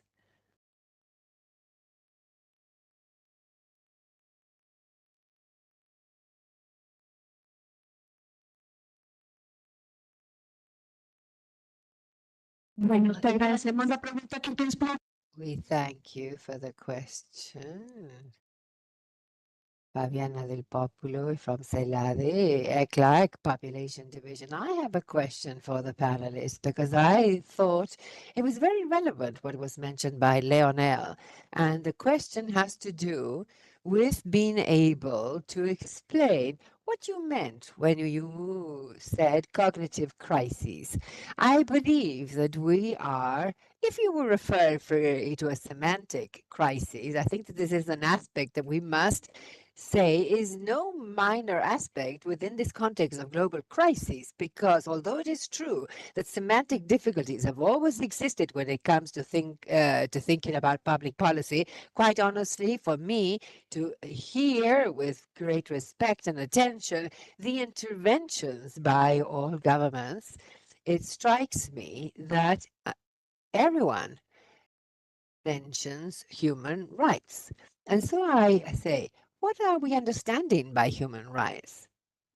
I believe that the Montevideo Consensus, having a chapter on interculturality and rights, thinking, for example, in the case of the indigenous people, and once again, speaking of this semantic difficulty, in the past we have seen the presentation of intercultural policies under the same heading. Beautiful, or including programs that as a sort of folklorization of the programs for the indigenous people, all the way to intercultural policies, and where, of course, you do have governance of indigenous people, and where you have engagement, pre-informed consultation, and where you have a conception of health, illness, and healing process of the indigenous people and their wisdom.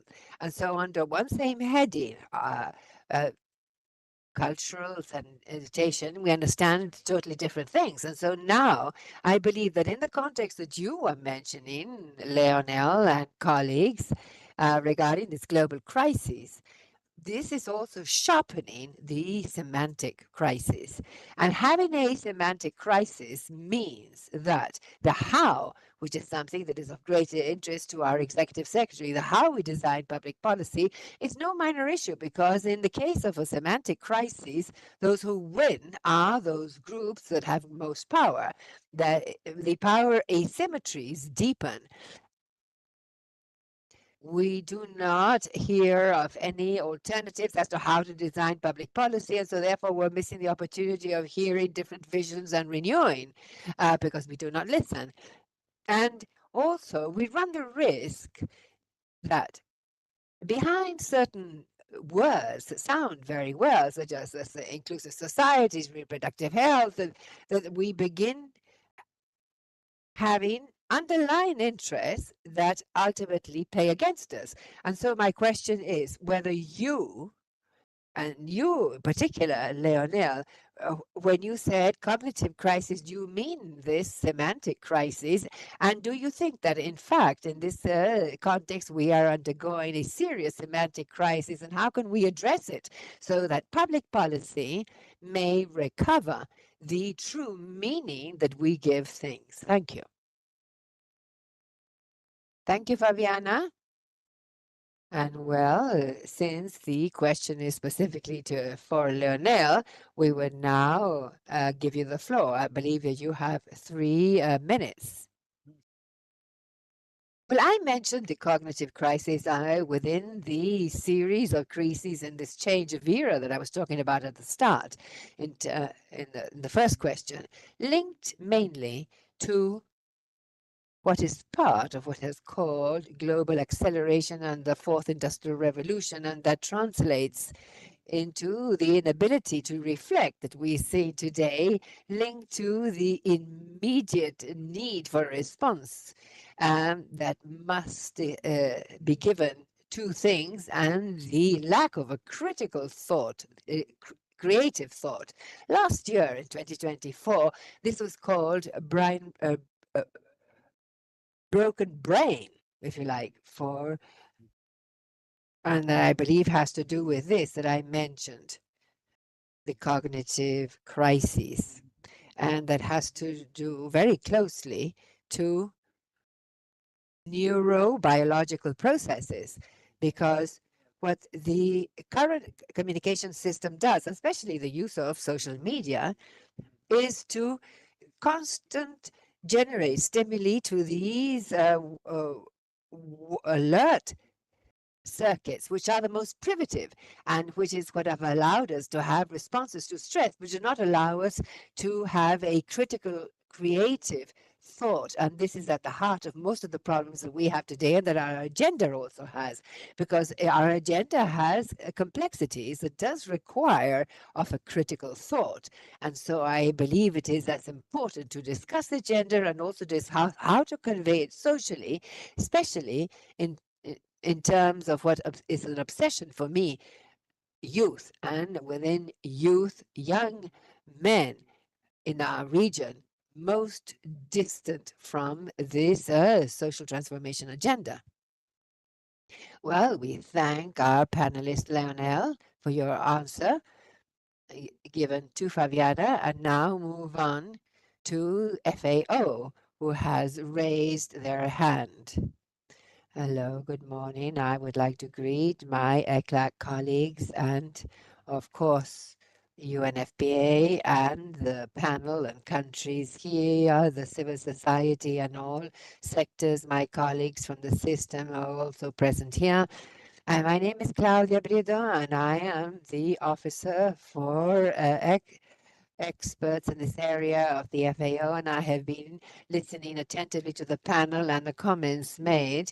And I heard in the case of Peru that you are requesting and making a call for working towards FAO. I believe it is important. Now, what I would like to say here, I'd like to inform that within the UN system, there is a task force on agro-food systems, and where all agencies are working on this directly now, linked to population issues, all agencies. And so attempting to give an intersectoral response precisely to the problem of generational change and the issues related to hunger and malnutrition. And so there, of course, right now, this is led by UN Women, and here is my colleague from the Chile office. But with the co-leadership by FAO, we are working with other agencies. And so if I begin to talk about this, let's think of the whole system. And so this is a space where we are directly supporting countries to design roadmaps that will precisely improve these agri-food systems. And so probably within this scenario, we're not seeing the people who are addressing these topics, but they are part of the task forces at country level. But I would like to highlight that in the system, we are providing an integral and interagency response to this and the impact of cross-cutting topics within the framework of the conventions. So that was it. Thank you. A la delegada de la agencia La FAO le agradecemos la respuesta. We thank the answer, and this is answering some of the questions of Peru. Also, I would like to open the floor now. Maybe other agencies would like to intervene, or now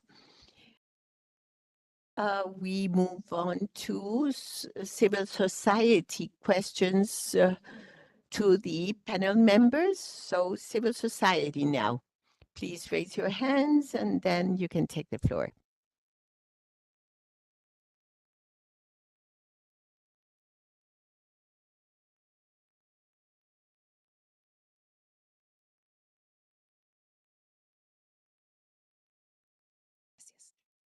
Muchas gracias. Mi nombre es Verónica. Thank you. My name is Verónica González. I'm a representative of persons with disabilities in Argentina. I would like to refer to a comment on adolescent pregnancy, where it was said that those pregnancies were produced by men of 20 more years than the adolescents. If we speak of human rights, as Fabiana del Popolo was saying, we need to speak about rape. That is a crime, and even more in a context of total penalization of abortion. I think it is a very sensitive topic, and not to confuse this agenda and speaking one of human rights. I'm very concerned that it's pointed out like that without saying it's a crime to the detriment of adolescents and how that has an impact on the lives of adolescents. Thank you, Veronica. Who of panel members would like to respond? Gabriela, I'm so pleased that you raised this subject. We have a very high priority in Mexico of reducing the mother girls. We have 8,200 girls. I'm saying under 15 years of age who are mothers, because in the adolescent group from 15 to 19, the majority are not victims of sexual rape, but those under 15, yes. But sometimes it's forced couples or marriage that has been agreed, and they are given to marriage. And half of our mother girls, although marriage is forbidden before 18 years of age, however, they live this with their couples, and they don't experience this as rape, but rather as a thousands of years practice. So it's important to distinguish those under 15 years from those over 15 years of age, adolescents that are pregnancies as a result of sexual practices with consent. But that is not the case of those under 15 years of age. Thank you, Gabriela. Lionel had asked for the floor. Yes, this subject of adolescent pregnancy is one of key importance. It had been presented by the first countries that took the floor, because also it is in the crossroad of those challenges of low fertility and high aging. The adolescent pregnancy has to be divided from 15 years above and below. And we have a rich experience in Uruguay on this subject. In some way, adolescent pregnancy was decreased significantly. There was one case of reduction of births. We went from 50,000 to 28,000 births. I mean, half of pregnancies in our country, and half of that was because of reducing the adolescent pregnancy. It was a policy precisely to impact these adolescent pregnancies. And that led to the birth rate, reduction in birth rate. And that was during the Mujica law, and it became a state policy, and a significant change was achieved in reducing adolescent births. But if we see that the prevalence of adolescent pregnancies, 13% is in those of the lowest income quintiles, and only 3% in the higher quintiles. So social discrimination involved in this subject is absolutely evident, and that has to do with the lack of choice or freedom or in life. I think this topic is of political relevance because there may be potential unanimity in our region regarding this. I think that from religious sectors to atheist sectors, from libertarians of the right to sectors of the left, we can create consensus about the need of working to reduce adolescent pregnancy.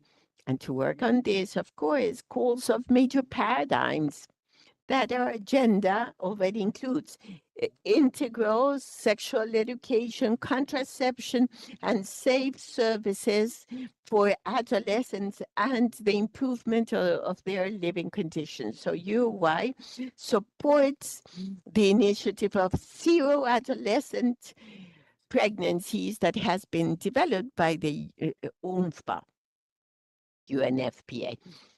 Thank you, Lionel, for the information. And now, Altagracia, I think you would like to refer to the topic as well. Yes, Lionel has, when he referred to the figures of how 13% of adolescent pregnancies in the most impoverished areas,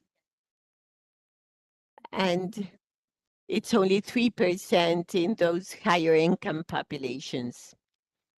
So this takes us to where? Poverty. Poverty, that subject. We know that one of the main causes of adolescent pregnancy is poverty, and the figures give us that focus that cannot be debated or challenged. So what the colleagues said, we cannot speak about adolescent pregnancy on the inequality between the girl or adolescent, which is one of the major problems. The girls, we've had cases of 9-year-old girls or 10-year-old girls. So these things like really shock you or yes, generate too complex. And when we see or find, and then we see an adult, not only of 20 years, but I know cases of men that are 30, 35 years older than the adolescent they make pregnant. So it's not enough to improve education systems. It's not enough to improve sexual and reproductive services and improving access, but evidently we need to address the fundamental cause, which is poverty, the most terrible form of violence of our girls and adolescents. And now to close, Diego Aguilar from civil society. That is the last intervention. Diego, you have the floor. Thank you, Madam Chair. I'm Diego Aguilar, Regional Director of ADI. I would like to underscore the importance of addressing demographic changes and aging from an intergenerational perspective and throughout the life cycle. Dementia and Alzheimer's shouldn't be understood only as a problem of aging, but rather the result of social and health inequalities accumulated throughout all of your life. A new report of CELADEC recalls that 6.5% of the population of Latin America and the Caribbean live with disabilities. And among them, there are more than 10 million persons with dementia that are continue to be invisible in the agendas of non-communicable diseases and disabilities. It is key to strengthen the care systems. Today are the clearest reflection of those care. Most of the care fall upon women and girls without the support or recognition to incorporate dimension in national care policies from an approach of rights, gender equity, and intersectorality is essential to build truly inclusive societies. The extension of the global plan of action of WHO on dementia for 6 more years and the inclusion for the first time in the history of dementia in the political communique of the UN on non-communicable and mental health diseases give us a tool to act.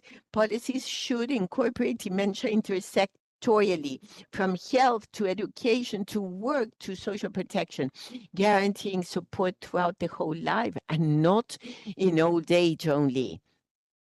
This is not only a challenge of old age, but rather a matter of justice between generations and throughout the whole life cycle.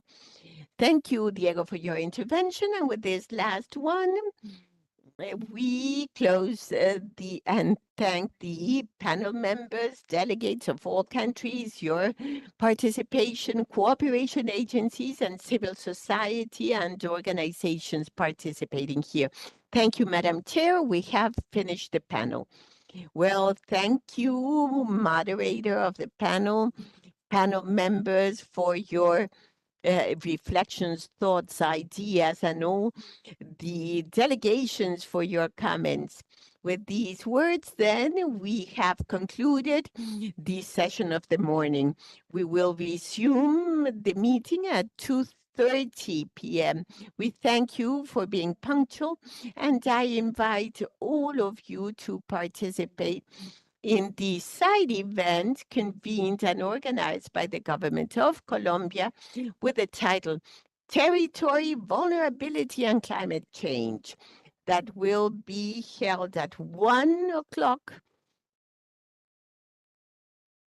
in Enrique Iglesias' room. So we expect you to be at Salón Iglesias at 1 o'clock. Thank you.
TLD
Federico. I will answer the question. In general, yes, there is progress in this paradigm shift. I will mention the new laws, the reforms of the civil code for abolition of interdiction, the replacement of persons with disabilities, Costa Rica, Colombia, Peru, Mexico, and now Paraguay, an increase of citizen participation in the drafting of public policies. However, still, there is ambiguity in legal bodies. Still, within the laws and public policies, there are both paradigms. And also, there is backwardness with new legal reforms. Therefore, civil society asks that the reform of interdiction also be constitutional. Also, there is invisibility, statistical ambiguity, lack of consistent monitoring, compliance of international agreements, including the Montevideo Consensus, a lack of budget in order to implement these new or reformed laws and policies. So, with the exception of countries I mentioned, still there is interdiction, forced internment, the right to free consent when it is a matter of normal person, but persons with disabilities, it's not for the rest of the citizens. Still, you have the medical paradigm persisting with the idea that we are not able to decide about our bodies and our lives. I saw several statistical data yesterday, consensus, but they speak about less than 10% of persons with disabilities in the region. And WHO, PAHO, speak about 15 and even 20% of persons with disabilities. In Chile, 17% of persons with disabilities. I don't think it's less than that. In the Global Disability Summit, countries committed to increase budget for policies on disabilities with the motto of 15 for 15. This is a commitment that we need to accomplish here in Latin America. So we wonder, why are we still invisible? Because statistics are scarce. Still, we have those statistics based on the medical model. The Washington group is good in terms of data comparison, but the group of Washington in one of the questions is still are based on the diagnosis, the deficiency. And if we say that disability is not biology, but a social construction, then the solutions and proposals need to be based on policies and political decisions. And decisions should be political. So it's important to also consider, in addition to statistics, to include persons with disabilities in the design of methodology of statistics, include persons with disabilities as persons, surveyors, to collect data. Today, at the UN level, there is a movement for collaborative data among citizens. So I invite states and statistical offices of different states to receive the data collected by persons with disabilities. These are data collected based on experience and can thus overcome these methodologies that are still based on the medical perspective. With all that I've said, I would like to highlight the initiative of NAMUD of Latin America to have indicators to measure the compliance of a consensus of Montevideo. What's important is that there are indicators that mainstream the compliance and progress from our status. Thank you. Thank you, Pamela. Now, Verónica González. Bien, muchas gracias, Federico. Thank you, Federico. Still, in our countries and the Caribbean, still there are policies that are ruled by the medical model. We see in connection with social protection that many persons with disabilities need to measure the percentage of disability or labor inability that is based on the medical model to measure dependency and certified disability. In our country, there is a sub-certification, an under-certification of disability, and there are many people thus that do not access this certificate of disability that makes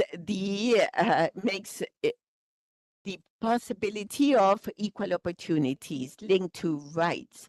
In relation to statistics, I'd like to add to what Pamela was saying, is that deficiencies are measured and not barriers. In statistics, it's difficult to compare data from one country to another. Not all the countries measure in the same way. And that, of course, is a difficulty. Not only data comparison is difficult, but also the preparation of specific reports and obviously public policies, because out of that you may have public policies not linked to dignity and human rights, are contrary to, do not respect the Convention of Persons with Disabilities nor the 2030 Agenda, and that convention is a toolkit that we need to adopt, learn, and think that if each one of the things we are doing is related to the convention, or is it a policy that has a charitable or assistentialist nature. And to also think, what is the budget that we are allocating to each one of the public policies?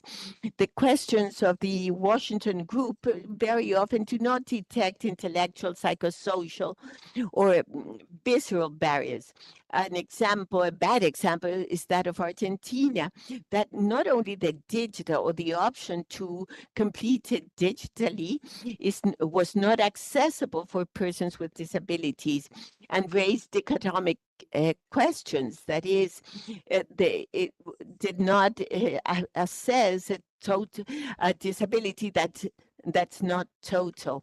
And a very valuable opportunity was lost there of working with the intersectionality, migrants, LGBTQ+.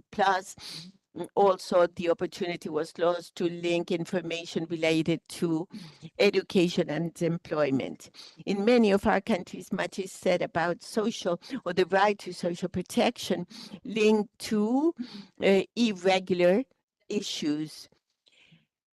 And the social protection, it's a palliative. Very often, the labor market expels persons with disabilities.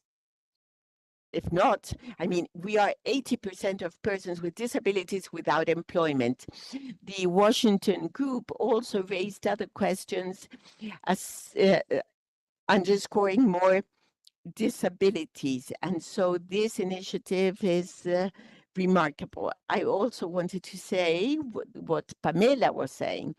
Indicators developed by the Latin American Alliance of Women with Disability, ALAMUD, to incorporate to the consensus of Montevideo information on disability and not be left to the will of states. We don't need to have a perceptive or perception survey at this point for the Cartagena group. We need to have data, statistical data that will allow to draw public policies. And for that, you can take as a basis these indicators prepared by the civil society and go deep into them. They need to be urgent. We cannot keep on wasting time in order to incorporate the perspective of disability. Thank you very much. Thank you. And now, Andwell Boyce has the floor. Thank you, Chair. In relation to Barbados, our protections around the protection of persons with disabilities are relatively new, having ratified the Convention on the Rights of Persons with Disabilities in 2013, and just last year passed through our Parliament a comprehensive policy on persons with disabilities 2023 to 2030, and then subsequently the Rights of Persons with Disabilities Bill. I give you that context to appreciate that prior to certainly last year, there was only a spattering of legal protections in relation to persons with disabilities in Barbados. And so it is quite interesting to grapple with the question of the distinctions between the biomedical approach and the social approach, when primarily our approach has been embedded in the Convention on the Rights of Persons with Disabilities and that more social approach. As I indicated yesterday, the legislation in relation to persons with disabilities covers a myriad of issues, as you might well appreciate, and follows very closely the Convention on the Rights of Persons with Disabilities. And as I indicated, that takes a more social approach.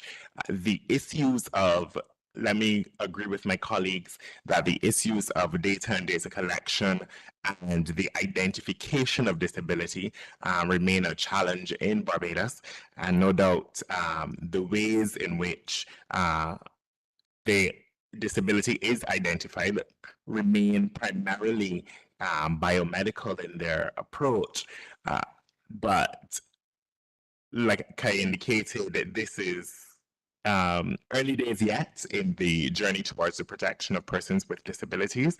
And no doubt, as we seek to move towards the further implementation of the legislation, there is an appreciation that we need to move closer and closer, even in the even on issues like identification and on issues of data collection towards the rights-based approach.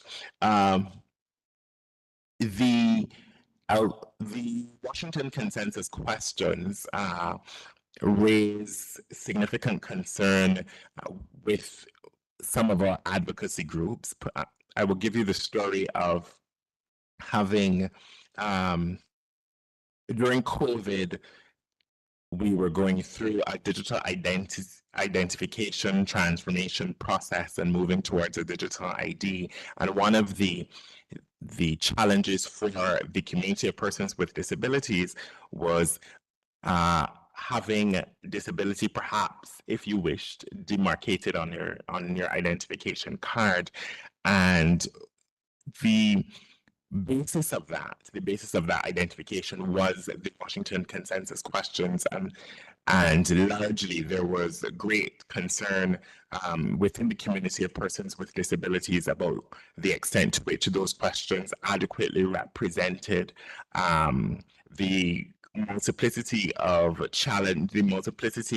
of challenges faced by persons with disabilities, and whether they completely created a basis for a accurate count of disability in the country. So as I indicated, I think our approach to the impact of the change from the more biomedical approach to the more social approach is very much still ongoing. And no doubt, as Barbados moves towards further implementation, we're seeking to jump those hurdles, if you will. Thank you. Thank you. Muchas gracias. Thank you. And now we can proceed with an exchange that is a second round. Of course, there are many things to be said, and this means that in this first stage, we've extended our guideline a little, but we will continue to adjust this during the coming conversation. Now, let's exchange paradigms from the biomedical to the social approach. And maybe also elaborate on an aspect related to the categories of disability or various disabilities and defining the needs of people, how this has changed in terms of the viewpoint, aside from the introductions given. Especially with this intent to determine the needs of people with disabilities as though they were a single population, that they all needed the same. And precisely, disability is a very heterogeneous condition and is present throughout life. Well, Veronica, 1 minute. First, I'd like to say that each person with a disability needs different things throughout life, also in relation to the surroundings where they are living. I would like to speak a little bit of the barriers to enjoyment of sexual and reproductive rights, because we still face physical barriers, small consulting rooms, narrow corridors, difficulties in access to the information. There is no simple language, there is no sign language materials or things that could be read in Braille or formats that may be read with screens. And also there are barriers to the enjoyment of maternity. If women would like to be moms, there is no information offered regarding assisted fertilization methods. There is a presumption that women with disability are unable to care. And states do not provide support for autonomous life and little for caring. Maybe support may serve to foster independent life, but it also may need that someone needs support 24 hours a day, and that does not change over life, that support is necessary throughout life. And there's a lot of talk about dependence and the great enough dependence to determine the need for support. But I think it is necessary to speak of autonomy, and that the support does favor autonomy, does not restrict it. Often, though, that same support is the sort of lever that allows people with disabilities to be autonomous. I think that's it.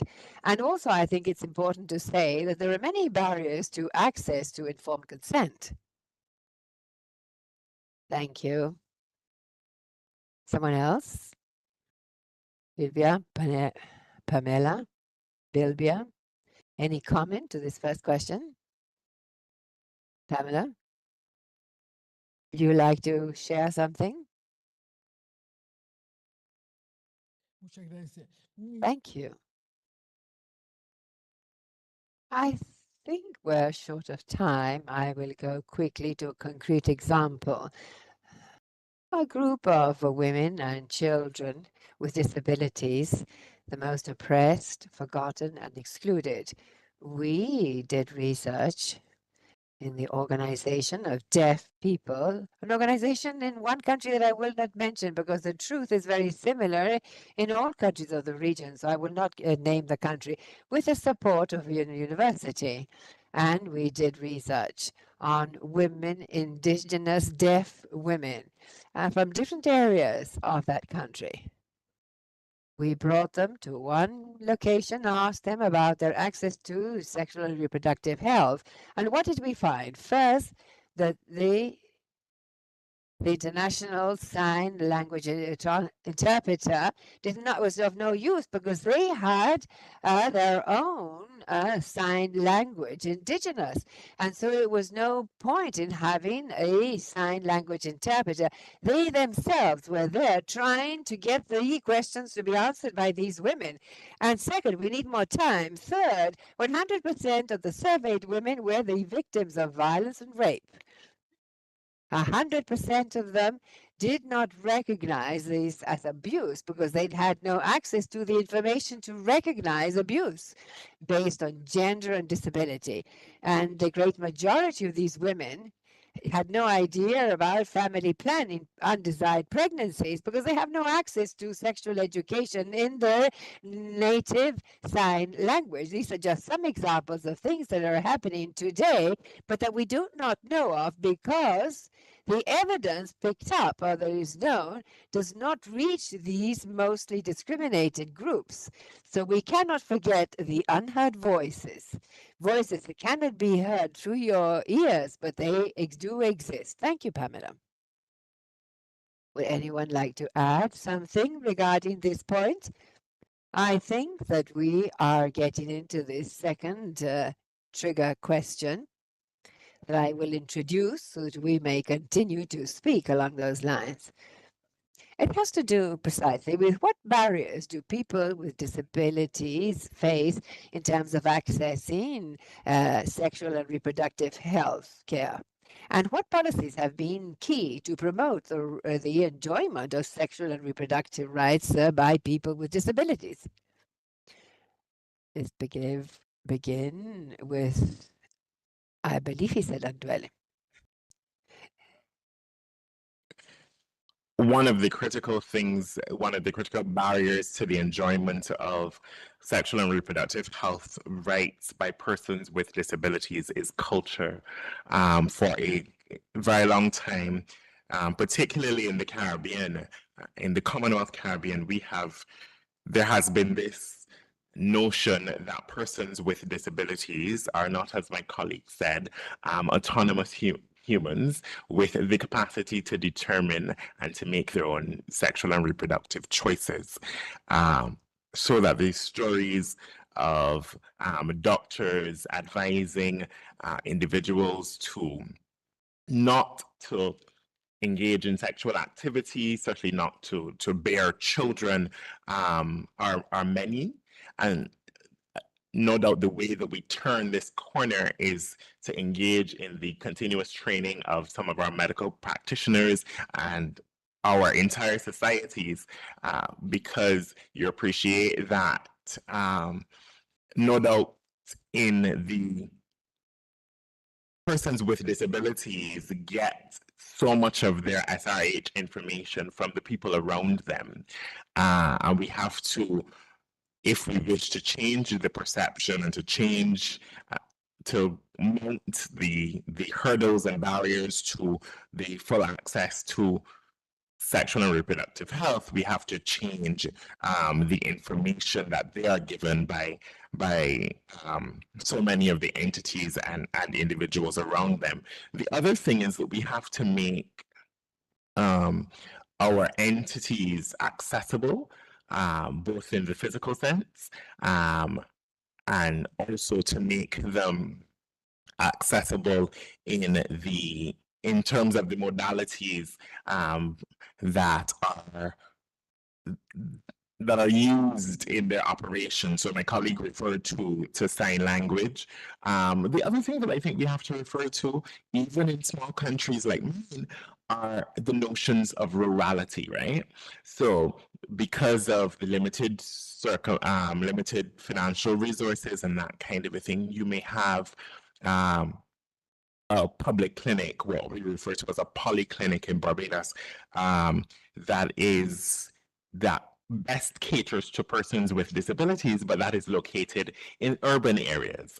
And the implications for a person with a disability traveling to that location even in a small country, but given the limitations and challenges around transportation and that kind of a thing, present genuine challenges to the access of sexual and reproductive health.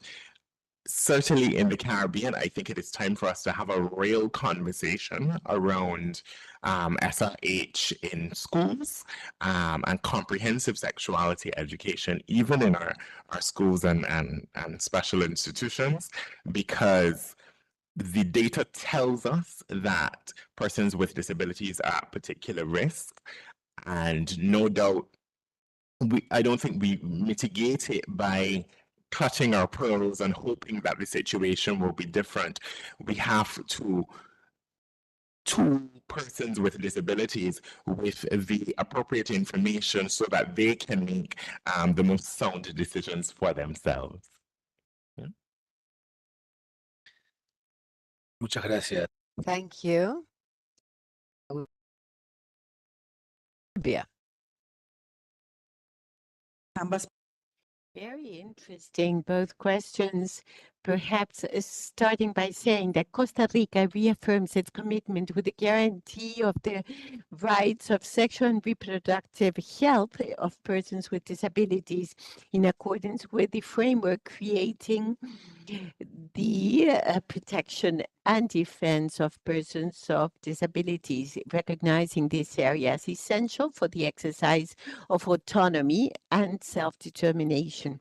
However, there are barriers, access barriers linked to infrastructure, communications, lack of training of the staff in inclusive service, and the social prejudices that limit the full enforcement and exercise of these rights.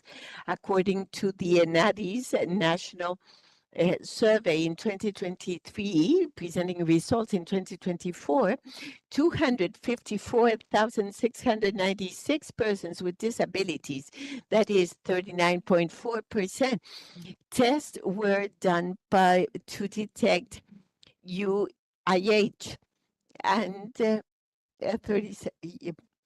and also tests for sexually transmitted diseases in the case of women.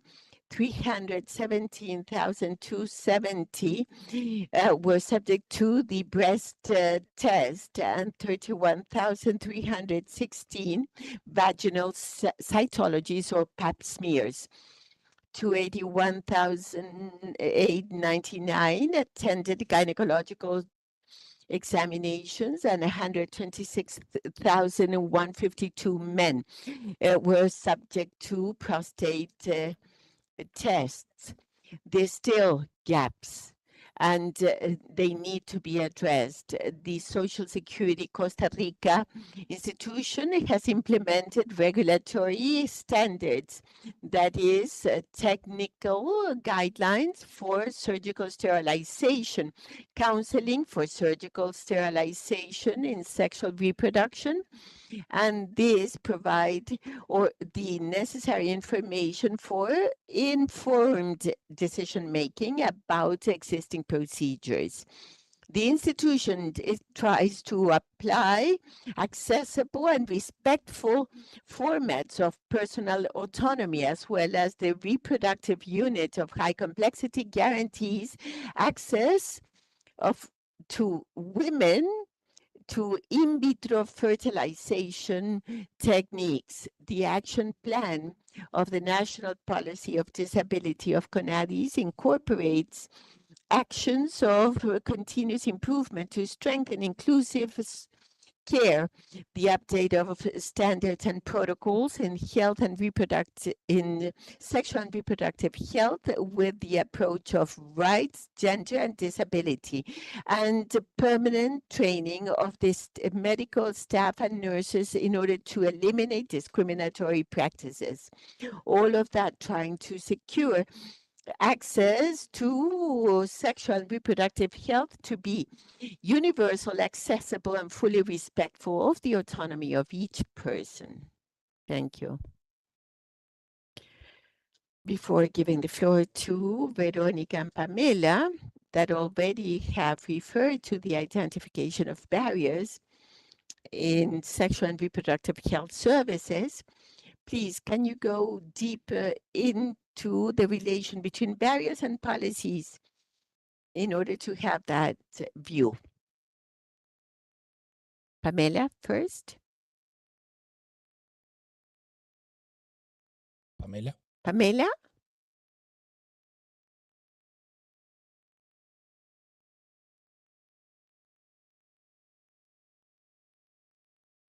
La segunda, sí.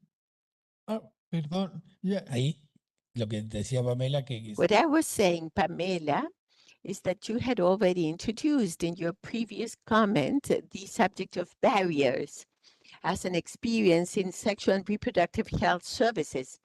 Could you refer to actions and policies that have been implemented? What is your experience, improvement possibilities in order to enrich this exchange? Trying to identify barriers, yes, but we are thinking how to have solutions. And the idea is that this conversation can help along those lines.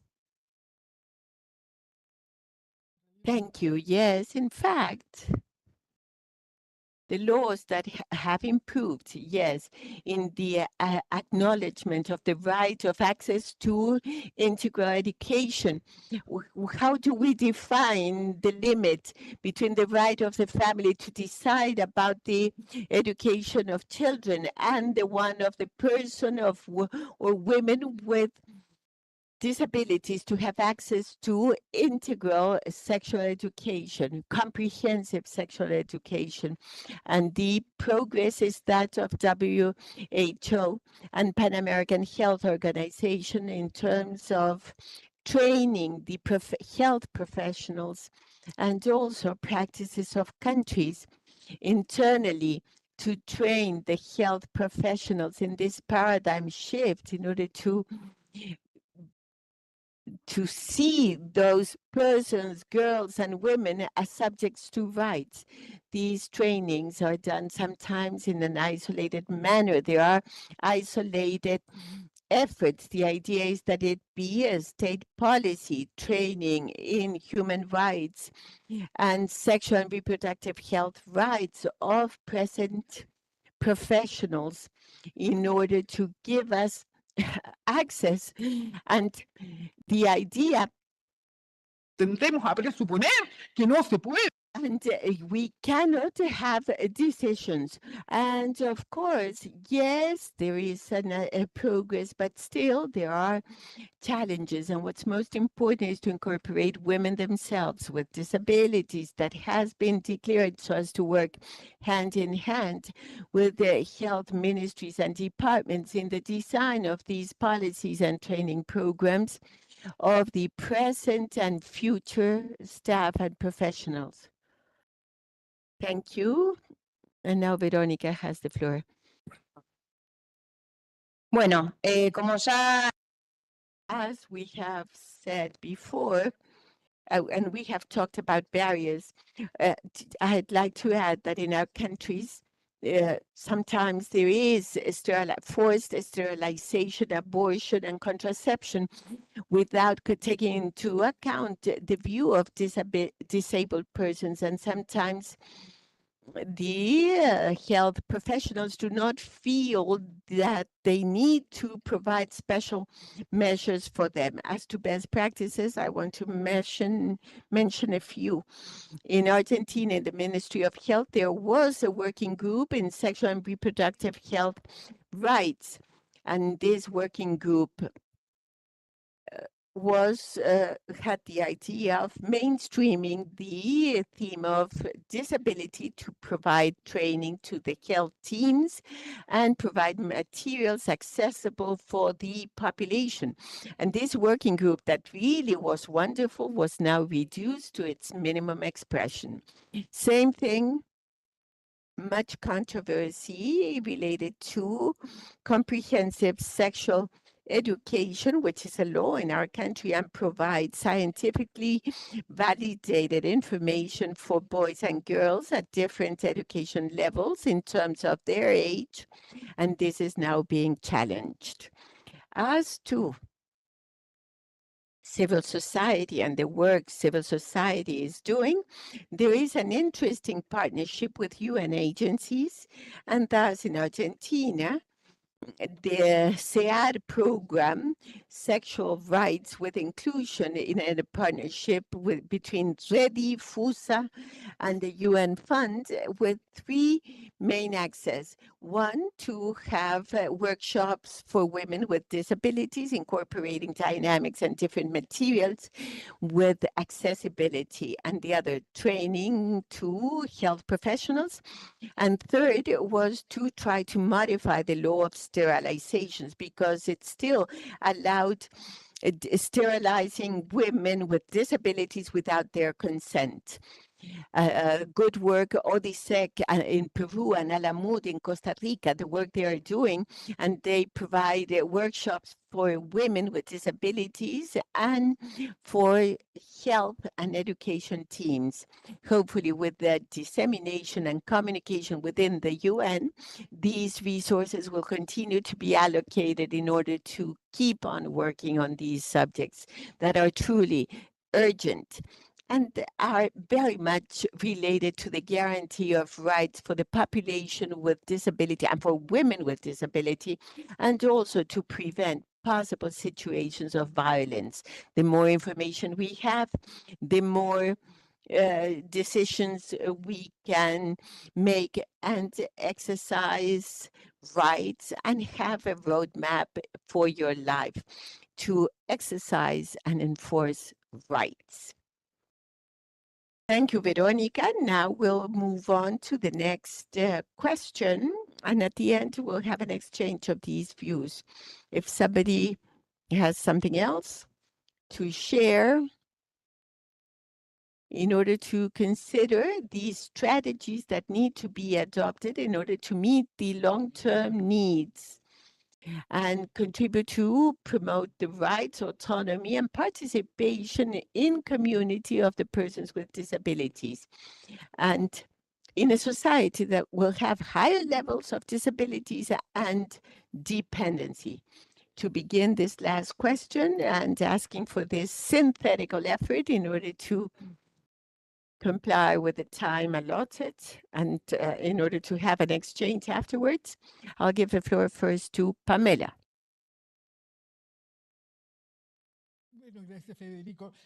Thank you, Federico. Firstly, I would like to once again highlight the subject that social protection policies still maintain in their formulation the medical paradigm, and it is based on the criterion of diagnosis dependence instead of autonomy. And today it's the International Day of Care and Support, so it's key that we emphasize that care should be designed to promote autonomy and free independent life, and not to perpetuate interdependency. For that, what can we do? Generate state services of support and care focused in promoting autonomy, generate services, community-based, not depending on the family, but rather independent services. It's also important that we eliminate the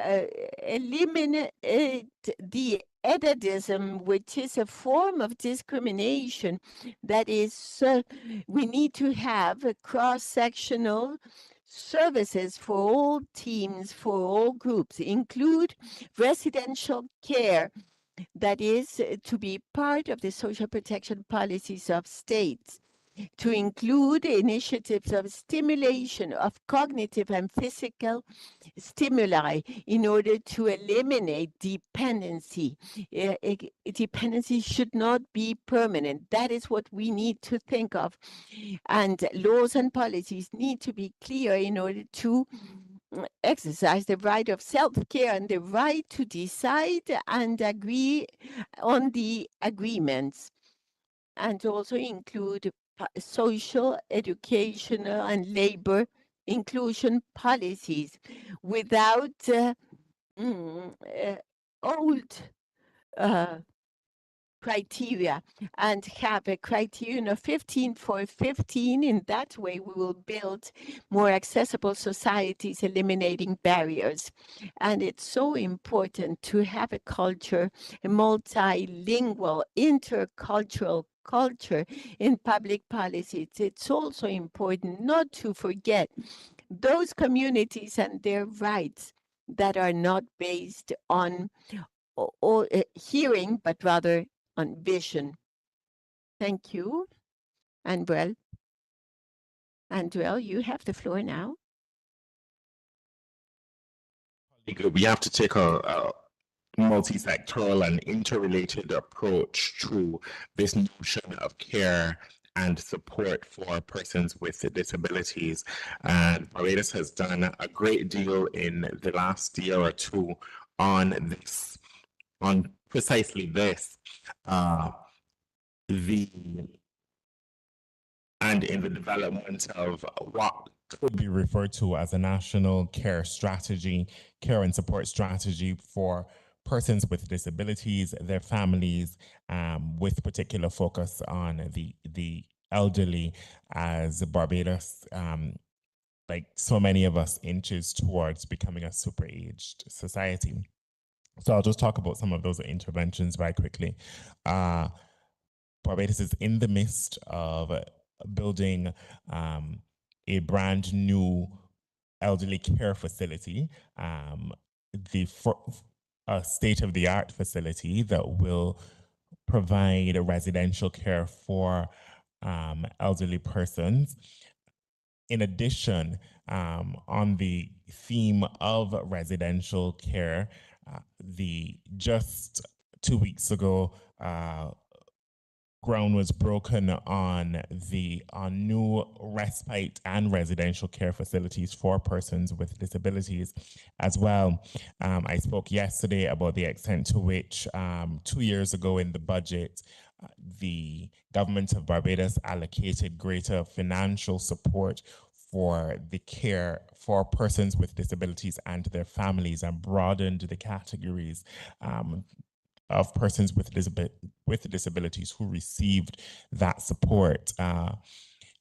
That policy dates back to the early 90s, if I do recall correctly, and it was a very limited category of persons with disabilities. Coming out of the extensive consultations that led to the drafting of the National Policy and the Rights of Persons with Disabilities Bill, one of the perennial concerns of persons with disabilities and their caretakers was who was going to take care of their child, for instance, if and when something happened to them, and what level of monetary support was the government going to provide. And in furtherance of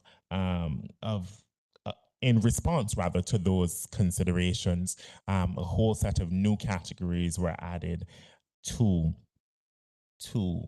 that financial support as well.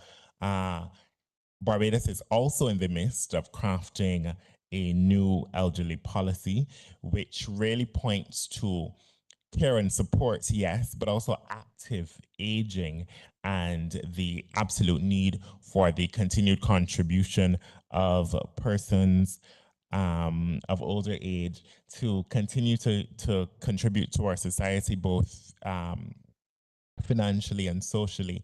And I think that the interventions to which I refer present the perfect opportunity for persons to do just that. Yesterday as well, I referred to the new family leave legislation, which one of the marquee provisions is the introduction of paternity leave, the expansion of the increase and expansion of paternity leave as well, and the special leave granted for persons with children with disabilities. So you can see how Barbados is taking a multi-sectoral approach to the provisioning of care and support for not only for persons with disabilities, but for the elderly and for interrelated communities as well, because fundamentally we think sometimes problematically we think of disability as this discrete population over to the left of our national discourse and over to the left of our national demographics, when in truth and in fact disability interrelates with the elderly and with the youth and with other populations, and all of them require a robust response and support.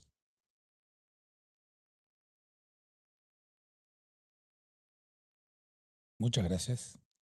Ahora seguimos, damos la palabra with Bilbia to close this third question linked to the strategies required to meet the needs in the long term. Earlier, I said that Costa Rica faces a demographic transition that is advanced, and we foresee that by 2050, almost 1/4 of the population will be over the age of 60, which poses new challenges in terms of dependence, support, and disabilities. Therefore, the national response must be guided by the principles of autonomy, inclusion, social co-responsibility, and in this sense, the National Care and Support System, CINCA, is a national mechanism responsible for coordinating, optimizing, and strengthening care for the elderly, older persons, persons with disabilities, and connecting interinstitutional resources, public as well as private. CINCA promotes patient-focused care and their life based on their home needs, personal support, recreational, psychological, and others, ensuring a comprehensive, inclusive approach. This is framed within the National Care Policy, valid until the year 2031, and made official via an executive decree, which was constructed in a participatory manner. And perhaps this is one of the most substantive aspects, with institutions, families, and associations of persons with disabilities and elderly persons. Likewise, there have mechanisms for interinstitutional coordination for the execution and follow-up of the action plan of this policy by 2026 that will operationalize the goals of the national policy.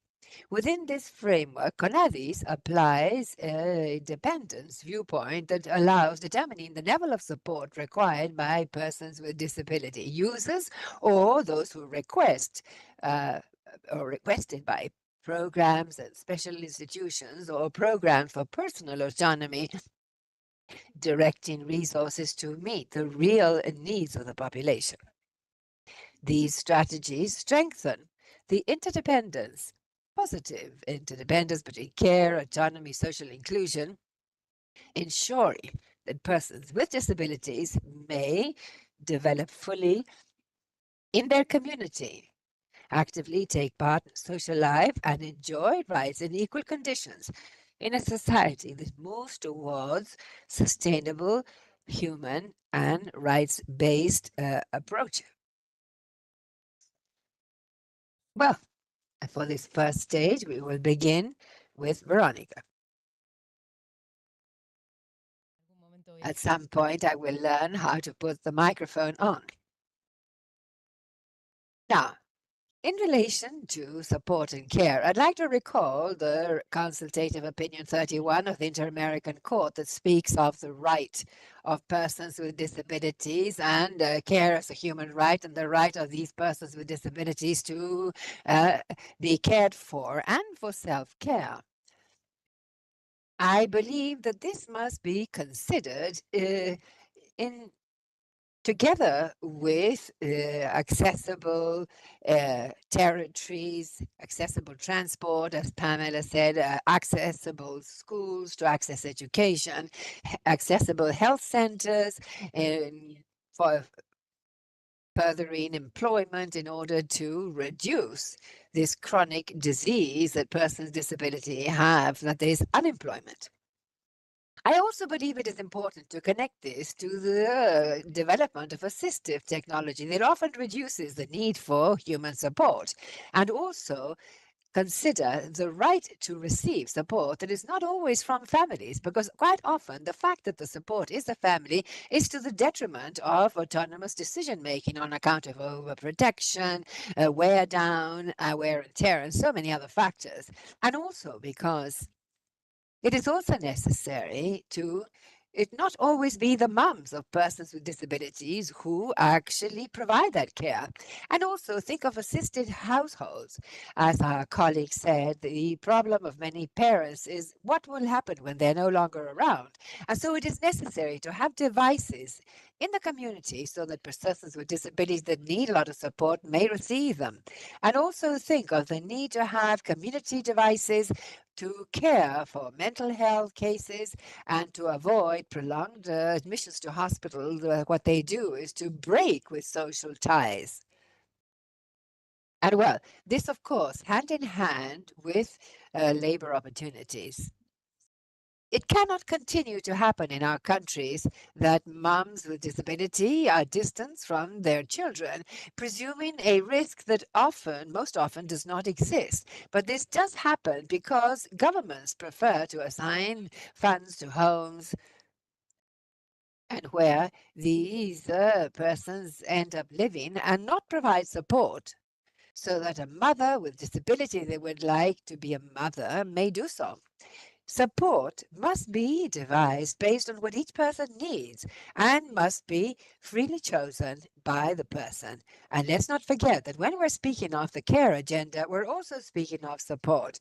We must say this. It is insufficient to say the care agenda. It is the care agenda and support. So thank you, Veronica. And now, at this ending stage of the conversation, I will propose that very briefly we may share something that has been left pending, pick up on the different viewpoints, and also thank you, especially the effort to sum things up, because it's not always easy. There's so much to say. And when you work, you live in disability, and these possibilities for exchange are precisely an occasion to shed not only your ideas, but also what you feel. There's a major challenge regarding disability. On the one hand, what you think about it, and another is what you write about it, and finally another, which is what you actually do.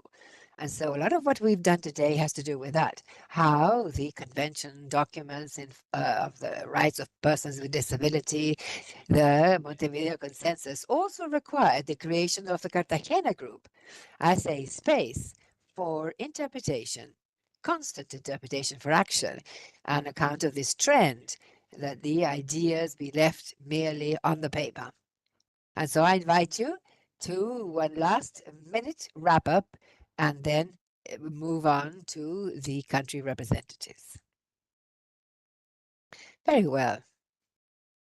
It is an honor, and especially to reflect on the need to truly place persons in the construction of public policy. Usually, states or governments have that tendency to say, we are going to build for and by. But this construct must have empowered participants. The empowerment in disability is our task to open up these spaces, occasions for empowerment, so that these persons with disabilities may be a true agents of change. And this will lead to data that will back these transformative actions to make sure it is accessible and with increasing impact and development in our countries. This is more of an aspect of reflection that I wanted to leave you with. Thank you.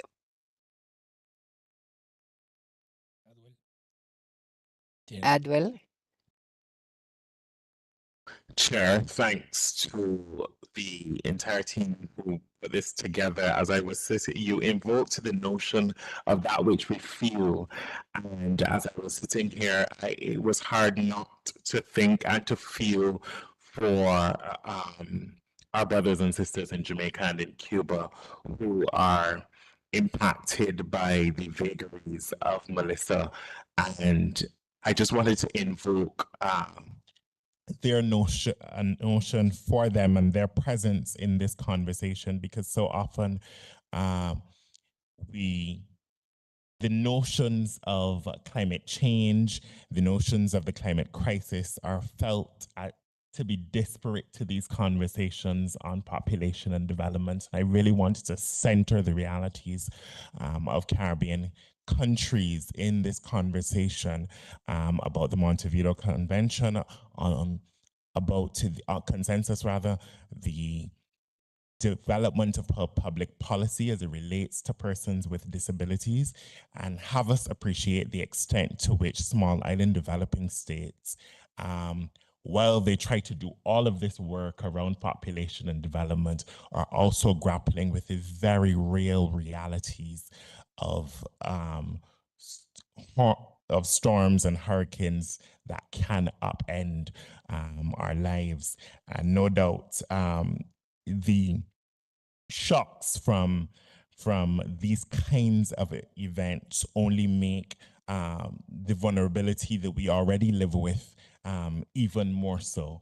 And so I wanted to end my contributions today by invoking a call for action, a greater call for action in these spaces on the issues of climate. I think to walk away from an engagement like this without considering and putting into action and into the agreement notions of climate resilience and recognitions and considerations of the climate crisis would be to do injustice to those of us who live on the front lines of it. Thank you.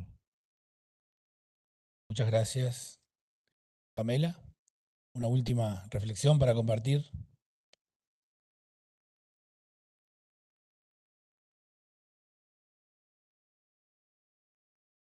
Un minutito. Vamos a estar. Gracias por dar este minuto. Yo quiero recalcar una cosa. El lema de la Convención de Naciones Unidas por los Derechos de las Personas con Discapacidad es nada sobre nosotros sin nosotros. Yo digo, nada sin nosotros. Nada, porque somos personas ciudadanas. We are citizens from each one of these countries of the region, and therefore we are interested in all citizen topics, not only those about persons with disabilities. Nothing without us.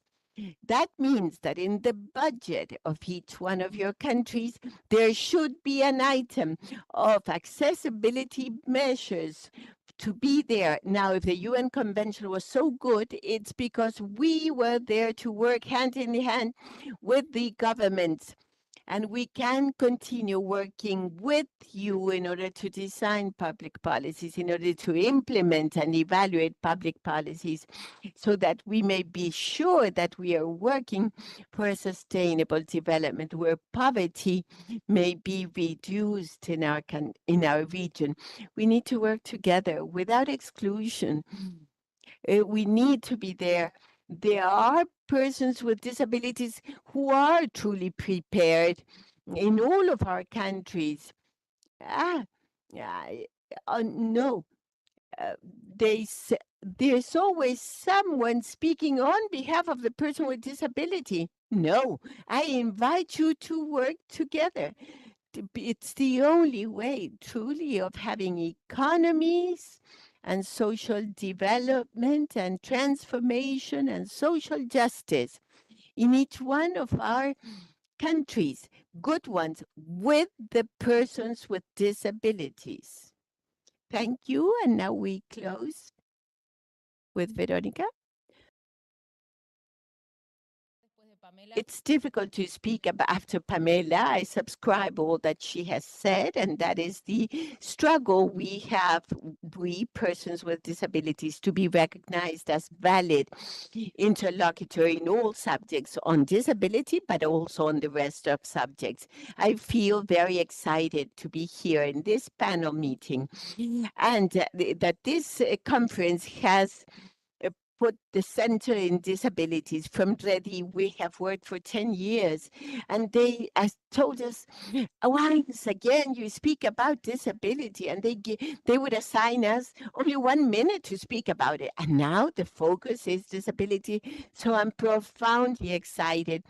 And really, the valuation of each one of our colleagues that has transited all these spaces in these years with more or less autonomy, with greater difficulty in accessibility or less, with more financing, with less financing, many efforts to participate so that disability be the theme on the table.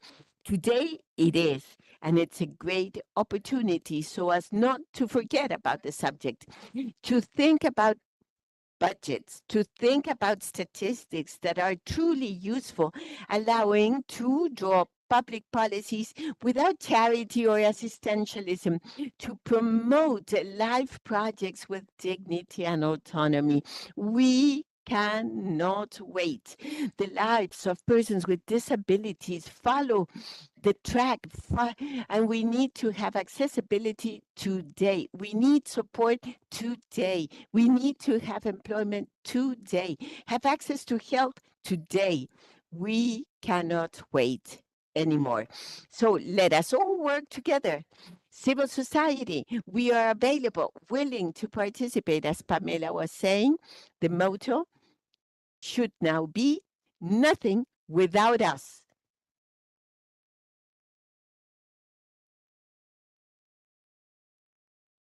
Muchas gracias. Thank you, Veronica. Well, so with this invitation for the access of the discussion to be disability, now we have the interventions and comments from delegations.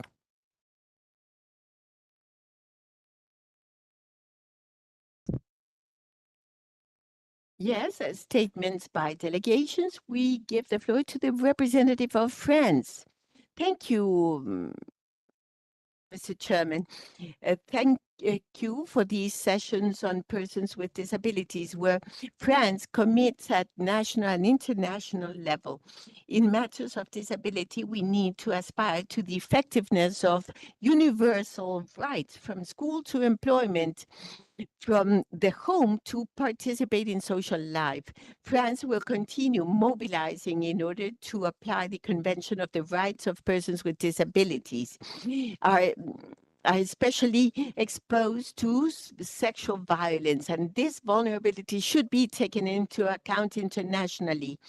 That is why we support the candidature of Marie Labatelle in June of 2026 as co-founder of the Society of Autism in France. We consider a priority to have social integration of persons with disabilities. In the 2023 edition of our Conference on Disability, we launched the plan of 50,000 solutions that foresees more than 1.5 billion euros to create houses, daily services, and programs for the everyday life of persons with disabilities. Sports plays a key role in promoting autonomy, participation, and equality. When it's accessible for all, sports becomes a space for personal development and of dialogue, contributing to health. The legacy of the Paralympic Games of 2024 reinforces the need that sports be accessible to all, with a rationale, a collective rationale and shared practice. Technological innovations and AI, particularly at international scale, is one of the means in order to apply inclusion policies. The president of the French Republic recalled this priority in the summit on AI held in Paris of 2025. In Paris, we support the international efforts to reinforce the concept of disability in situation of crisis and conflict. In Berlin, in the summit of December 2024, France committed to reinforce the specific consideration of the needs of persons with disabilities in its humanitarian interventions in accordance with its humanitarian strategy of France 2023-2026. Representative of Brazil has now the floor. Good afternoon. First, I will describe myself. I'm white skin, black hair, gray jacket, and tie with rose. I will intervene now in Portuguese. The interpreter has the translation into Spanish. Brazil participates in this committee to reaffirm the central understanding and the 2020 agenda, the guarantee of rights. It's not a sectoral nor residual subject. It is a state policy. It is an imperative of sustainable development. It's democratic infrastructure and complying with the objectives of sustainable development. We speak about concrete actions to reduce structural inequalities, the expansion of access to inclusion and guarantees of effective accessibility to public services and cities. We do it not only with declarations, with budget, governance, and social control. One of our recent methodological advances that ECLAC showed persons with disability in statistical report is in our household survey, continuous FENAD, in order to find out about 8 dimensions of functionality: memory, self-care, and communication. And this is part of an arrangement that goes beyond the medical classical view and addresses limitations with the need of cognitive support for daily life and for social interaction. ECLAC produces official statistics, which is not a mere descriptive exercise, but a fundamental step to guarantee the exercise of rights. When we see the barriers in schools and cares, we can design the specific territorial and measurable measures. The recent result shows that 7.3% of Brazilian population of 2 years or over are declared as persons with disability, and for the same year, 2022, the proportion is of 8.9% of persons with disabilities. Of the 213 million of Brazilians, 19 million are persons with disabilities, and that is the population of Chile, 19 million. That is not a small proportion. It is a big population. To our commitment, I'll give you one piece of data. Only with the benefit of continuous benefits, guaranteed income guaranteed by Constitution, country invests 0.7% of GDP, and that was equivalent to $11 billion in 2024. It needs to be read correctly. In our region, it's not a residual expenditure. It is a transfer, a cash transfer at a national scale that prevents extreme poverty and protects dignity in millions of homes. The inclusion of persons with disabilities is a macroeconomic policy. And in the field of productive transformation with equity, Brazil has a law of quotas that obliges the large and small companies to provide work to people with disabilities, and also vacancies in the public service, public office. The state gives a clear message. Inclusion is not optional. Inclusion is a legal duty, a component for competitiveness and productivity. And we perfect this policy in order to guarantee that inclusion can progress, can advance. This institutional commitment is sustained by our own governance. In Brazil, the National Secretariat responsible of policies for persons with disabilities lies within the Ministry of Human Rights and Citizenship.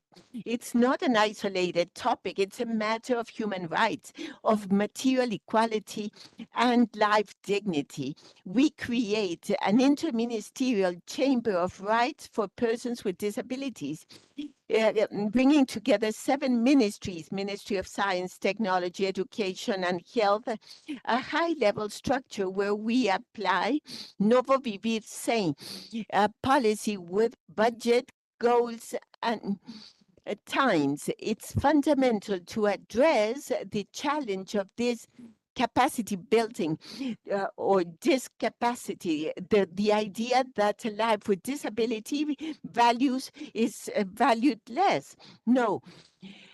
That is, in Brazil, we don't speak about ramps, interpreters, or access. We speak about a narrative of having a social power and place, a budget in society.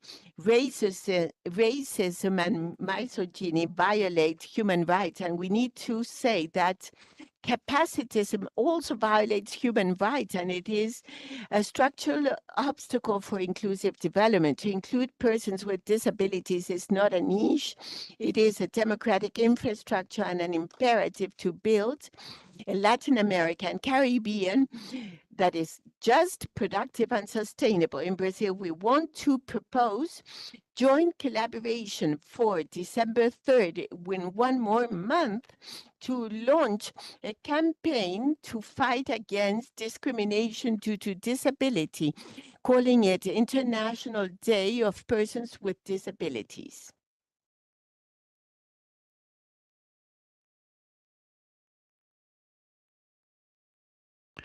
Muchas gracias. Buenas tardes. Paso a identificarme para las personas con discapacidad visual. Mi nombre es Alex. Thank you. And this is for the Executive Director of CONADI, Dominican Republic. He's a certain height, he dresses a black suit and wears glasses. The Dominican Republic reaffirms a commitment for the implementation of the Montevideo Consensus and the 2030 Agenda, convinced that full inclusion of persons with disabilities is an essential pillar for sustainable development and enjoyment of human rights. Our country, a democratic, social, and rule-based law, has taken on a social state based on rights and adopted for public investment and policies. We carry out actions to remove structural barriers and ensure the active participation by persons with disabilities in the social, economic, and political life. The National Council for Disabilities for the Dominican Republic, CONADIS, as a guiding body for policies to protect and ensure the rights of persons with disabilities, reaffirms its commitment to full inclusion, equal opportunities, and respect for the rights of persons with disabilities throughout the national territory. It is through the National Disability Council that we strengthen interinstitutional coordination and cooperation with civil society and international agencies.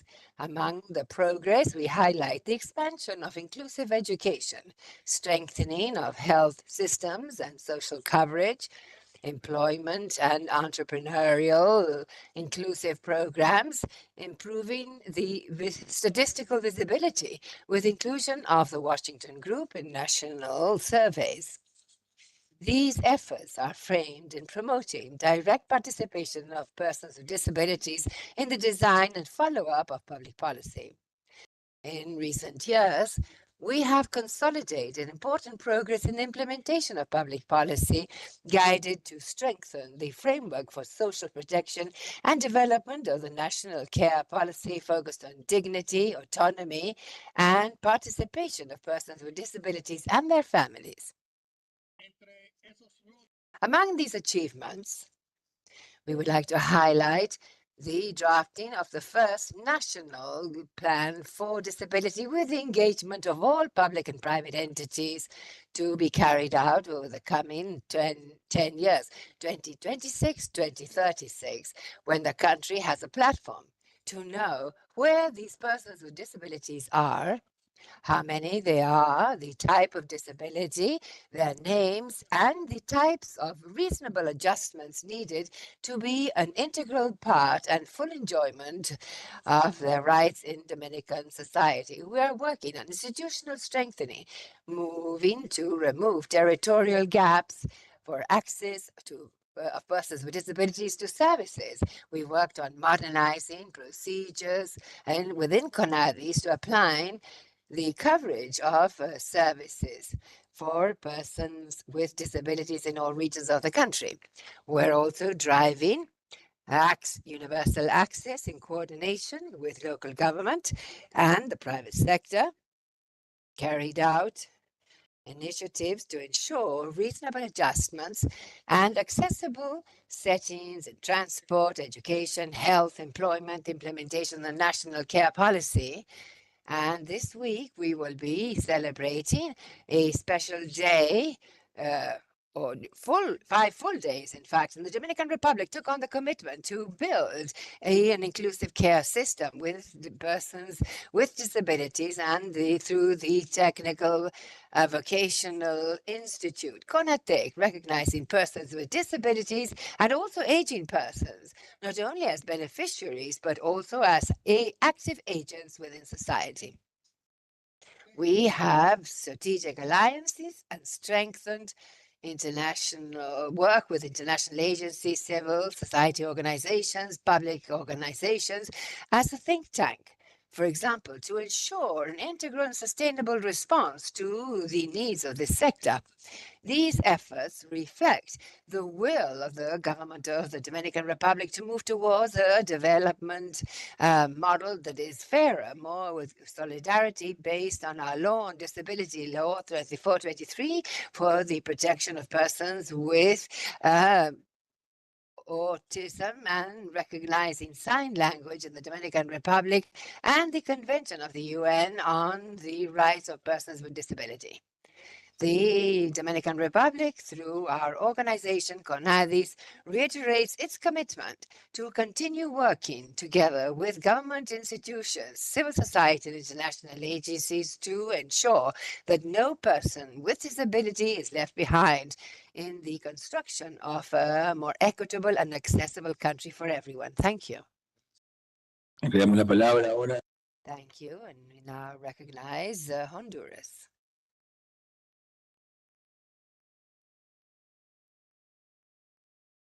Gracias. Thank you. Thank you for this space and a great opportunity.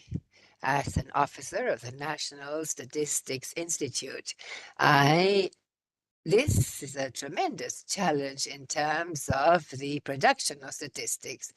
We as a country are close to carrying out a national household and housing survey and another one on demography and health. And I believe that we are still at portals of the opportunity to put this approach within our data collection systems.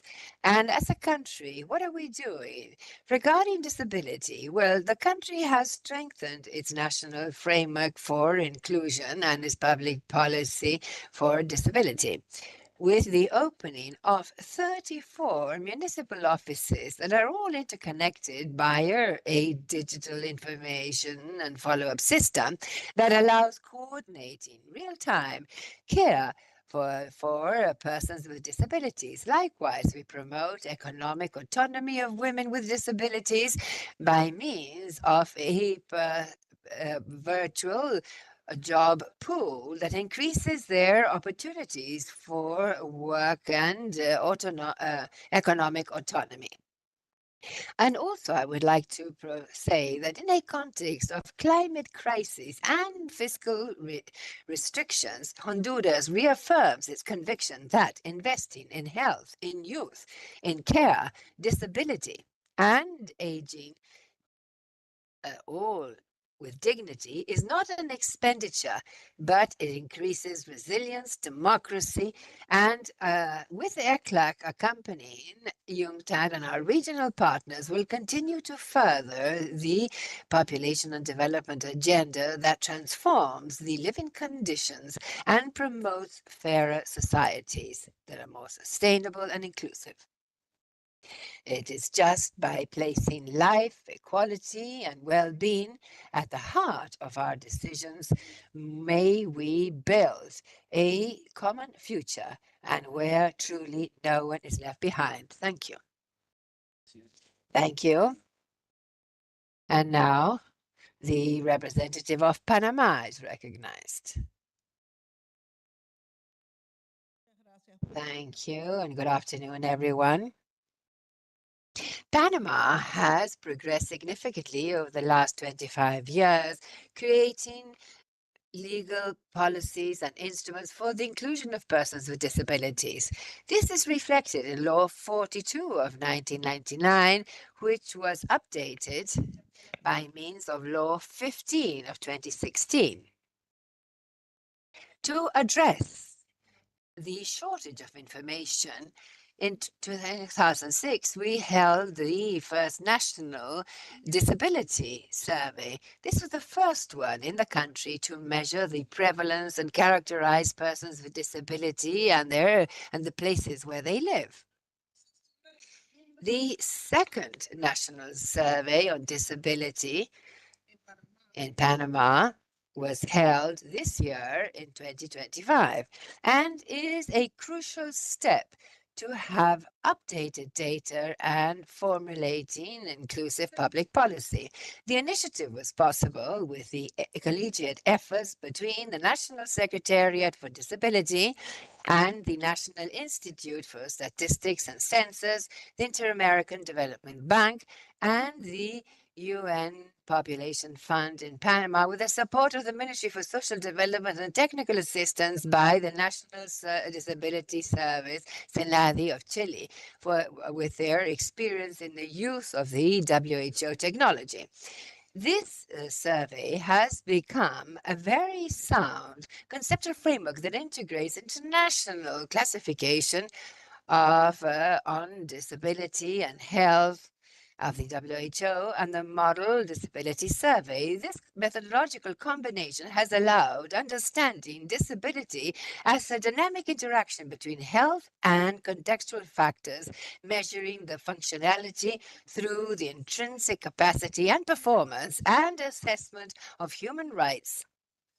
And this has strengthened studies and has led to quantitative as well as qualitative measurements. We've used capacity and performance indexes, supplementary tools that allow you to analyze the individual skills as well as the influence of the surroundings. This national study aimed to estimate the prevalence of disability, the characterization and key indicators of population with disabilities in Panama to affect the design of public policy for social inclusion and improve the quality of life of persons with disabilities and their families, considering a cross-cutting approach of the integral policy and not leaving anyone behind. This survey is an ethical, political, and technical tool that responds to the mandate of Article 31 of the Convention on the Rights of Persons with Disabilities, and that requires states to compile adequate information to formulate policies to ensure the rights of this population. With these activities carried out, the country prepares for the official presentation of the general results in coming months, and what we would like this to be in December 2025. And this second disability survey is therefore a vital tool for decision making. and progress towards a more inclusive Panama. Thank you. Thank you. And now we recognize the representative of Suriname.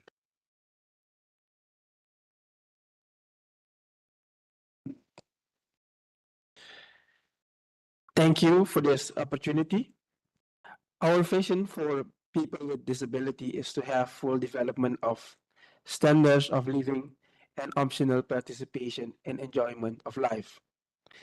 And our mission is to creating a society that recognizes and implements the human rights of people with disabilities, that inclusive and eliminates barriers so that people with disabilities can contribute to Suriname's development process.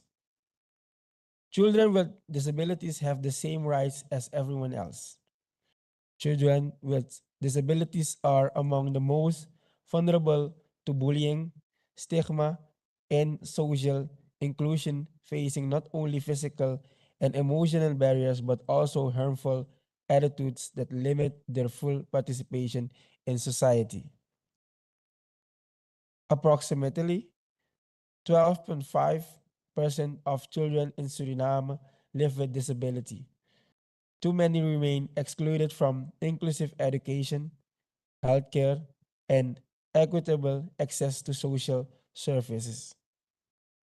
Gaps in policy coordination, resource allocation, and implementation of inclusive service still exist. The education system is not fully compliant with inclusive standards and adapted learning environments. Additionally, children with disabilities experience barriers in accessing healthcare, especially specialized services such as audiology for hearing challenges and physical therapy for mobility related issues. In 2007, Suriname signed the United Nations Convention on the Rights of Persons with Disability, which was ratified by the government in 2017. The CRPD emphasizes the importance of protecting the rights of individuals with disability and promoting their full inclusion in society. Implementing the minimum standards for engaging children with disability is a critical step in ensuring the rights, dignity, and the well-being of the individuals are respected in accordance with the principles outlined in the CRPD. In continuing efforts to promote the rights and inclusion of individuals with disability, the Ministry of Social Affairs and Public Housing developed and presenting the minimum standards for engaging children with disabilities in Suriname. This document outlines the principles and expectations for all individuals engaging with children with adolescents with disability with the goal of ensuring consistent respect for their rights, dignity, and well-being. It aligns with the foundational principle of the UN Convention on the Rights of Persons with Disability and the UN Convention on the Rights of the Child. The new policy, rooted in evidence, sets the course for a more inclusive and equitable society. It is informed by the situation analysis and children and adolescents with disabilities in Suriname 2025, which reveals critical insights about the existing challenges for children with people with disabilities across the country. Suriname also recently launched a policy plan for people with disabilities. This policy plan aims to place a strong foundation to ensure that children and other persons with disabilities are not only included but empowered to contribute meaningfully to society. With the rights policies and the strategy in place, we can dismantle the barriers and provide them with the tools, support, and opportunities they need to thrive. This strategy priorities key areas essential for fostering inclusion, such as accessible education, comprehensive healthcare, social protection, and employment opportunities.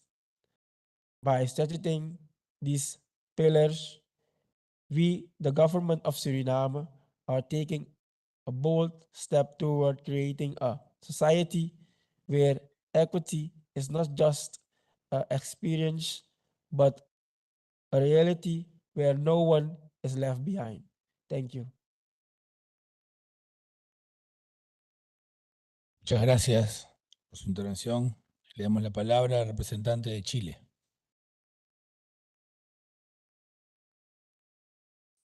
Muy buenas tardes a todas. Good afternoon, everyone. As National Director of the National Unit of Disability and on behalf of the Chilean delegation of Chile, we thank ECLAC and the UN Population Fund for this meeting and for placing persons with disabilities in the center of the agenda on population and development. We value the document of persons with disabilities, the exercise of rights, reinforcing the importance of having precise, accurate information for the design of more relevant and timely public policies. Chile has a sound range of studies and administrative records that allow to know and describe in a more precise and rigorous manner the situation of persons with disabilities that have been, for example, the survey of disability and dependency, the survey on sexual and reproductive health, the National Census on Population and Housing of 2024, and the National Record on Disability. This is a robust information base that is comparable internationally, placing information as a strategic tool in order to transform evidence-based public policies. Since 2015, the state has implemented two versions of the National Study on Disability, 2015 and 2022, integrating the international classification of disability and health of the WHO. This tool has allowed to evaluate all the areas of the operation and participation, capturing with greater precision the life experience of persons with disabilities and overcoming a purely clinical approach. Likewise, the incorporation in the National Census of Population and Housing of 2024 of the short list of the Washington Group will allow to align the national information, reinforcing comparability and evidence generation for intersectoral planning. This trajectory places Chile as a country not only that has adopted the paradigm shift, but also has tools to be implemented in public policies, social policies, national plans, and national programs. As to the barriers faced by persons with disabilities to access sexual and reproductive health services, the subject of this meeting, the third national study on disability evidences the structural gaps that persons with disability face in order to exercise their rights on equal conditions, an equal situation. Among the relevant findings are less access to sexual and reproductive health services, the experience of discriminatory treatment and limiting the effective exercise of their rights. Also, there are physical barriers in areas like transportation, education, and health, affecting particularly women, elderly, and those representing higher levels of interdependency. The recent evidence comes from the National Survey of Sexual Health and Gender that reveals substantive gaps in sexual and reproductive health in persons with disabilities and persons without disabilities. This overview confirms that disability interacts with other inequality conditions, generating physical communication and attitude barriers for the full enforcement of sexual and reproductive health services. We have translated disability policies in general policies, advancing inclusive models. The data of the National Survey on Sexual and Reproductive Health Services allow to identify the gaps and also appropriate focused responses. Some progress, although scarce on this matter, is the adoption and national adaptation of the International Protocol for Women with Disabilities, designed to guide its sexual and reproductive rights in all stages. The Inclusive Health Network and the protocol model for women with disabilities made available in all health institutions is strengthening equitable access and care with the rights approach. And we add also the campaign of Let Us Talk About Sexuality and Disability with the University of Chile, where we develop a national campaign on participation and communication, responding on the rights of persons with disabilities. This initiative breaks prejudices, promoting these sexual and reproductive rights. As to strategies that are required to satisfy the needs of care of long-term and contributing to promote the rights, autonomy, and participation in the community life, Chile has advanced in the first national policy of support and care 2025, and today precisely it is being discussed in our National Congress. And its national action plan with community approach and social co-responsibility.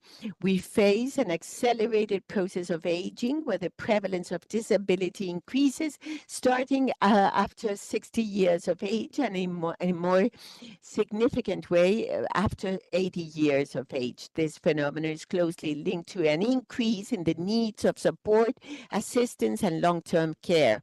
In the third National Study on Disability of 2022, it is ratified that the permanent personal assistance of those persons with dependency is mainly developed by members of the household, and mostly, in a majority, women, 70% women.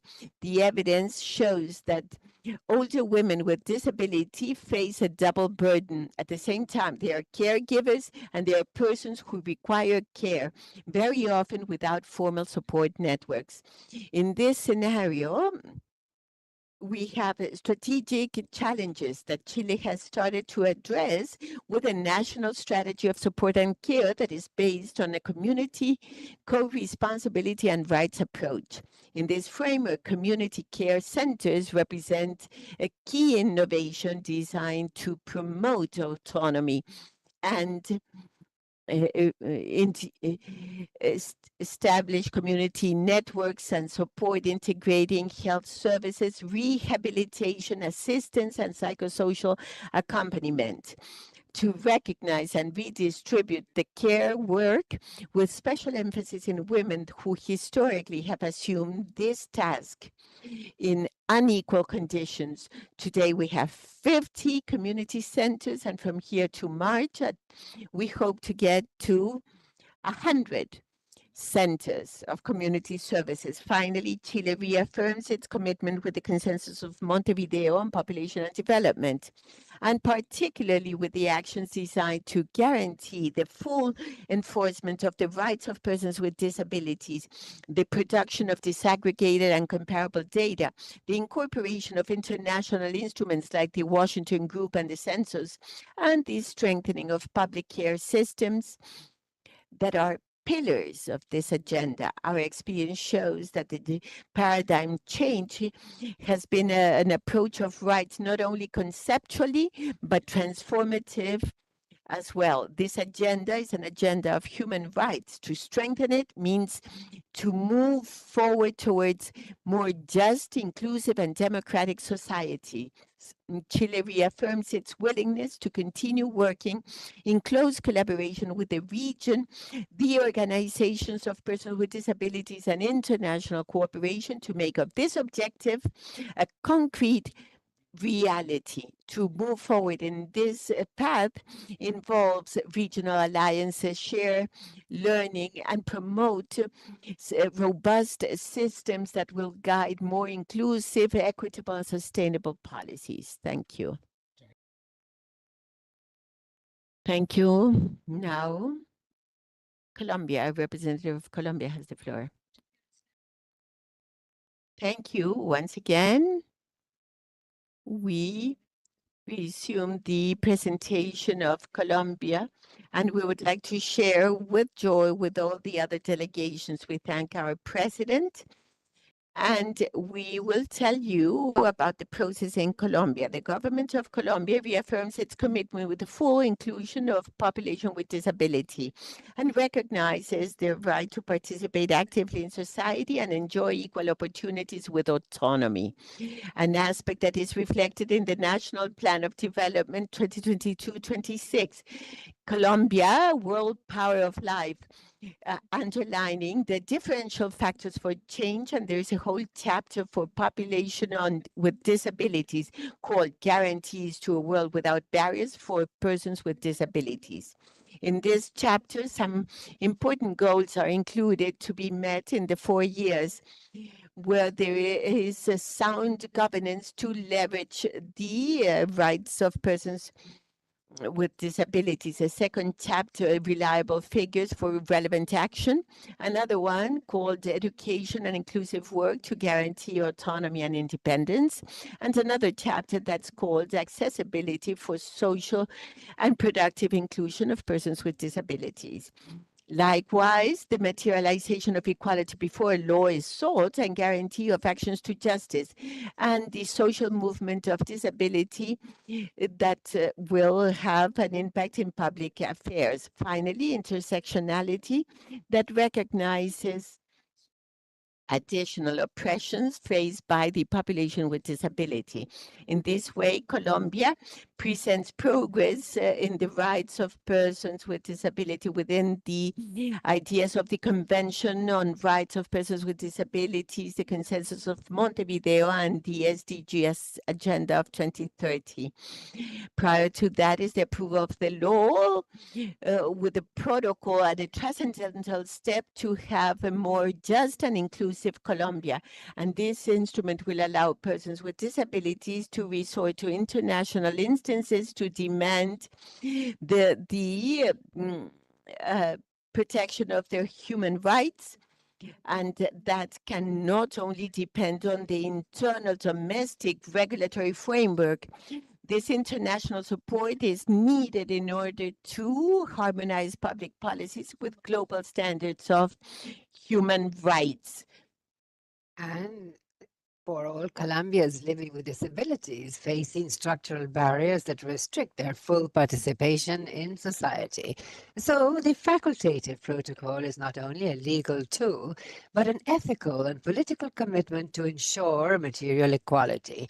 And the adoption of the protocol sends a message, a very sound and clear message, that in Colombia, disability is a value and no one will be excluded or marginated on account of their physical, cognitive, or psychosocial situation, as indicated one of the SDG principles, leaving no one behind. We recognize the cross-cutting nature to move towards a truly sustainable development that is equitable and inclusive. Likewise, in Colombia, we recognize the intersectionality. Disability affects disproportionately certain groups, such as persons living in extreme poverty, the victims of armed conflict, among others. Furthermore, elderly persons and women also have higher level or indices of disability, and so it is important to see the Montevideo Consensus, Article 50 on gender equality. We highlight the following. 1. The creation of the Ministry for Equality and Equity in 2023, an entity that leads the guidance of the national disability system, from where work is being done to update the policy on disability in a participatory manner, and the creation of the national care system and the legal framework for the identification of caregivers. And in relation to the measures to eradicate all forms of violence, including forced sterilization, we highlight the need for the legal capacity of 2019 that removes the interdiction process and recognizes the will and autonomy of persons with disability to make their own decisions with support when required in order to determine their life project. Colombia has moved ahead in the drafting of statistics implementing disability with over 500 entities and persons throughout the country, and has strengthened identification by self-recognition with a record for the characterization of persons with disability. And in labor terms, 68.93% of the target of inclusion has been met, with 17,709 persons employed. Likewise, implemented the record of personal caregivers and assistants. Although the Montevideo Consensus did not have a specific chapter on persons with disability, Colombian underscores the need to systematically integrate disability in the regional agenda for population and development, emphasizing prevention, enablement, and rehabilitation, and indispensable areas to encourage the inclusion and well-being of all persons within this framework, and in line with the national policy for aging 2031. Colombia promotes a healthy, autonomous, and productive aging, articulating this based on the integral health pillars and doing away with violence in order to prevent disability. This commitment by the country moves ahead in ensuring the rights of persons with disabilities, reaffirming with the leadership in our country in the Cartagena Group, which seeks to examine strategies, diagnoses, and devise methods to contribute to improving the situation for persons with disability in the country, but also of Latin America and the Caribbean. Now, what are the challenges facing our country? First, moving ahead in the promotion and ensuring of sexual and reproductive rights, and establishing an international unified system that tells of the reality of the perspectives of persons with disabilities, as well as the implementation of a model that is independent to harmonize with the International Convention on the Rights of Persons with Disabilities. Another aspect that is still a challenge is to build a national plan for access, and the aim is a national higher education program. Once again, we thank you for this space that has allowed us to make visible the issues that are common to the country, as well as Latin America and the Caribbean, and that will surely, with the tool that has been given to us yesterday, we will have a roadmap that will allow us to move ahead in the construction of public policy in response to not only the convention, but the SDG agenda and, of course, the Montevideo Consensus. Thank you. Thank you. And now we recognize Peru.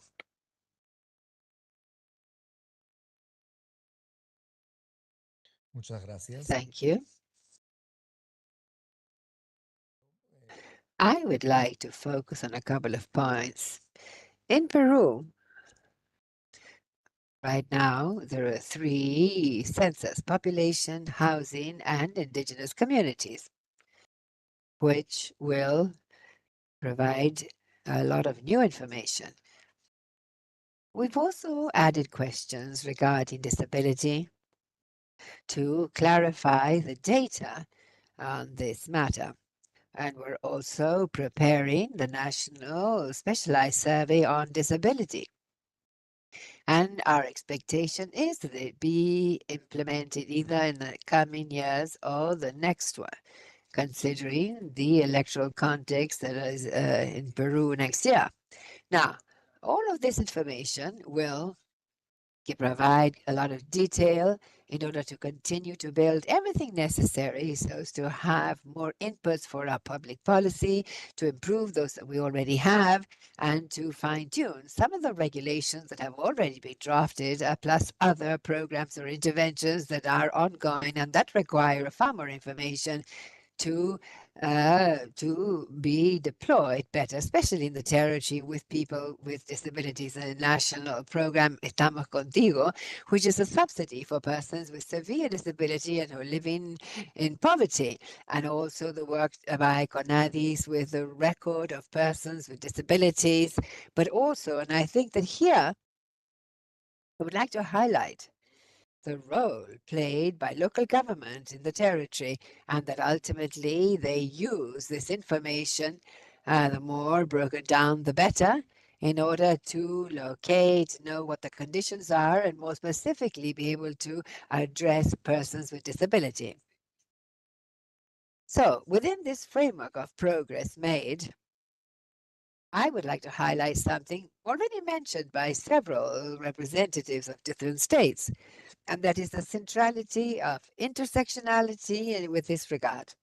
Disability, based on the intensity or the life stage of the person with disability and the home where the person was born, according to the financial status, origin, all of this has different types of repercussions on the person with disability, yes, but also the other members of the household. And this other part, this other dimension of the repercussions on the other members of the home ends up meaning that far more attention needs to be given to this. And so this more complete information coming from these censuses and surveys will allow us to characterize these other repercussions on the household where there are people with disabilities. Not only the caregiver, that in the case of Peru, the poorer the home, or as a rule, the the parents are a woman with a very low employability and with very difficult access to different services, their life quality, their emotional health, and we're facing difficulties in every respect. And despite all this, throughout the territory, Peru, that is very ample and diverse, also requires many different types of specificities regarding the sort of service to be provided. And this is something that we're little by little beginning to work on. Whether people with disabilities were born in a home or in native communities, indigenous, Afro-descendant communities, each day there are more and more variables that undoubtedly make it very difficult that for this particular household, for a person with disability, may have the necessary conditions to have autonomy and necessary opportunities to have a decent life. A home with a person with disabilities, as a rule, the expenditure is much higher in comparison to other households. And the more intense the disability, even greater is the expenditure that must be incurred. And now, this brings back to the intersectionality of all this. And in Peru, we reaffirm this process that we are embarked on, construction, which is still insufficient to characterize not only the overall circumstances and characteristics of persons with disability, but also the households where they are living to be able to address them and service them properly. That is it. Thank you. Thank you. And to close for the time being, we now recognize the representative of Paraguay. Good afternoon. Well, the truth is that this afternoon has been very productive. I took note of several reflections shared here by the panelists, reflections that we will be taking back to our countries precisely to improve our public policy. I took note of a couple of things, putting people with disabilities within public policy. Do you remember the slogan, "Nothing without us"? And there was also talk of participation by institutions of statistics, and this I heard this several times here. persons with disability in drafting public policy. As a result of this partnership today, I'm going to share a good practice achieved in my countries. We are very much aware that there is a long way to go. However, this material that was done, it was joint work, is an initial kickoff to know where we stand and what we need to do.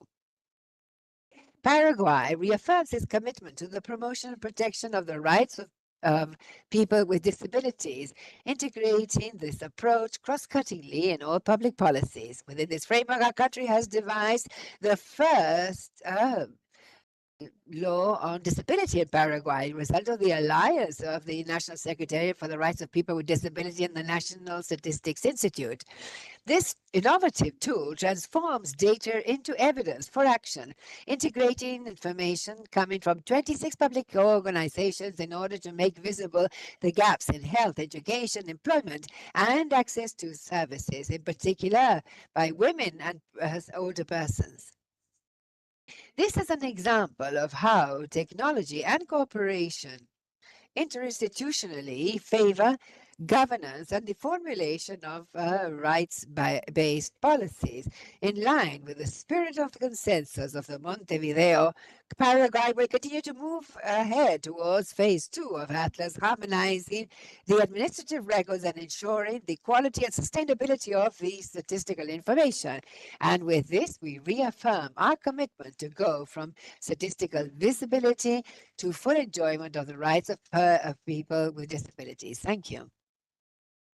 Thank you.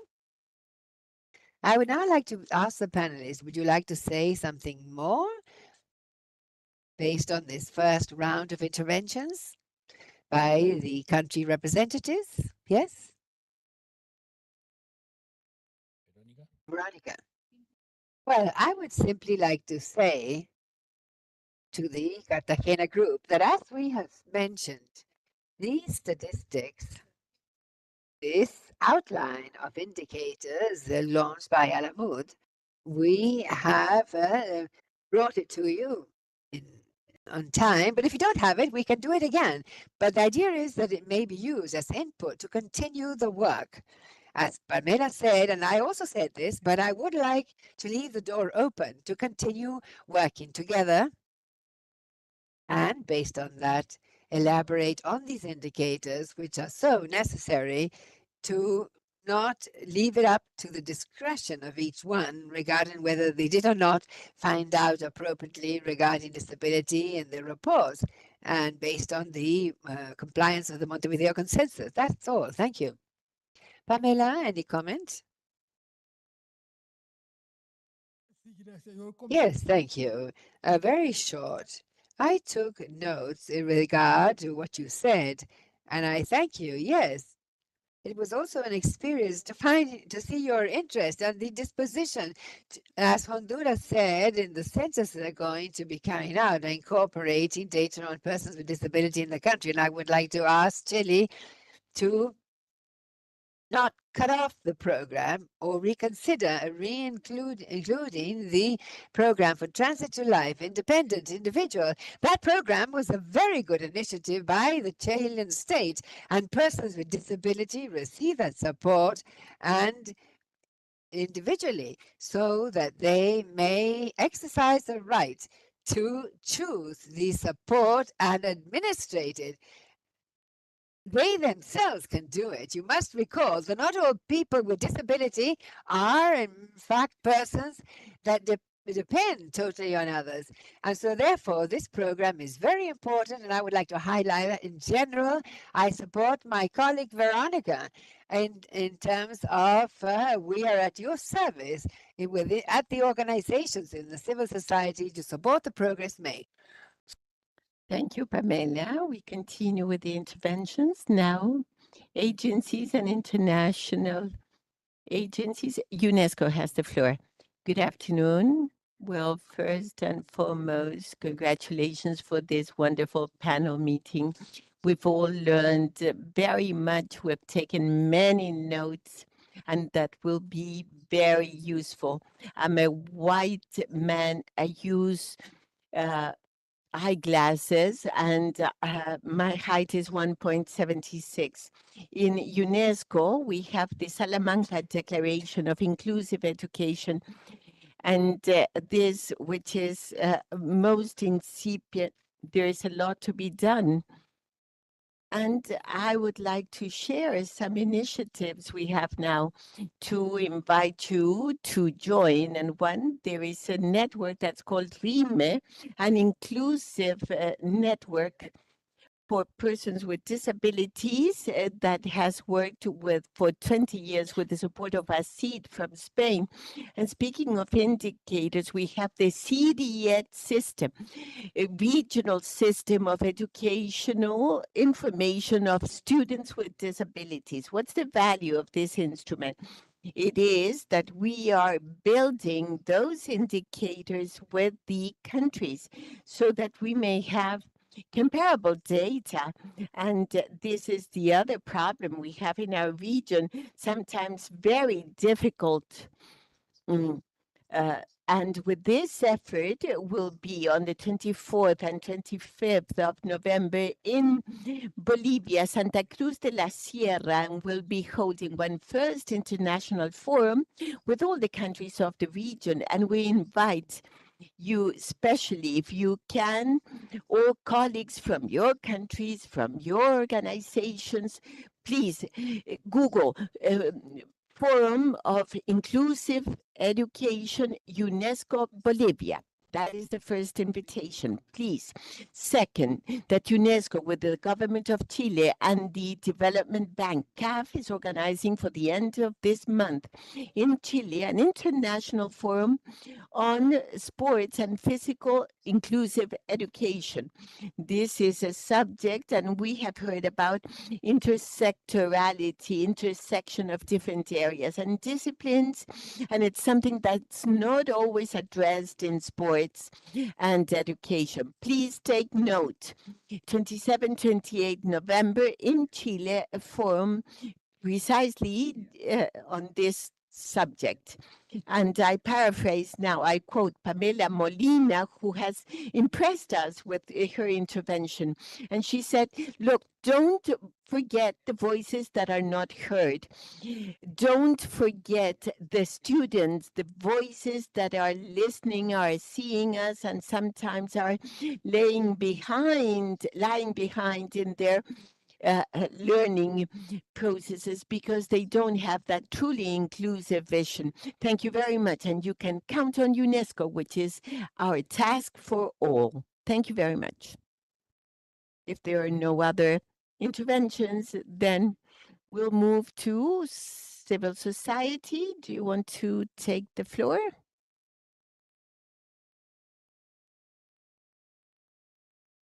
Aquí atrás estaba. Adelante. Tenemos un micrófono aquí.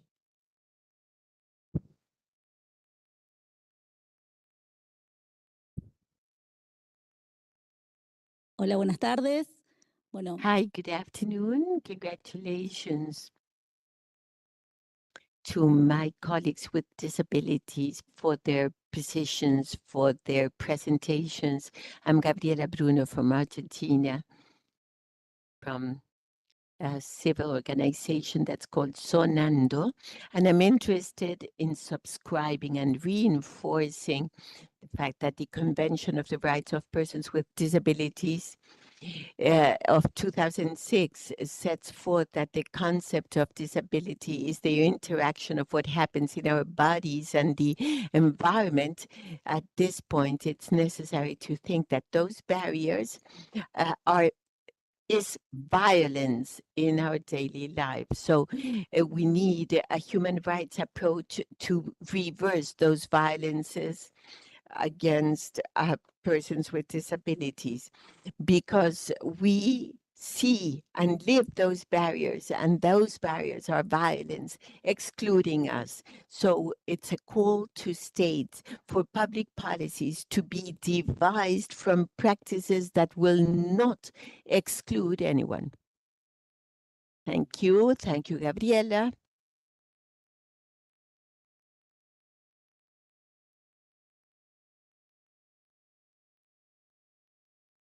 Si no hay otra solicitud de intervención. If there is no other request for the floor, fine. So now we begin to close this stage. And members of the panel, if you would like to provide any thoughts as a result of this exchange I believe that the very few opportunities with representatives from different countries, social organizations, cooperation agencies speak about disability, few spaces. In a context of commitment, not only because of international documents and regulations and standards, but also because of taking the floor on behalf of each country and expressing the commitment of the country translated into actions and strategies. This indeed is a favorable context in order to address the inequality that was presented yesterday in a report that is objective and that allows governments and societies to really become deeply aware of the need to establish policies that cannot be deferred anymore. That strategy or that idea of leaving no one behind with a positive purpose also is the recognition that there are those who have been left behind. And that dimension needs to be put on the table. And so I invite the colleagues of the panel, please, if you have a final conclusion, and as we have a few minutes, yes, we are fine on our time, to share in the initial effort. If you have, please go ahead. Colleagues of the panel.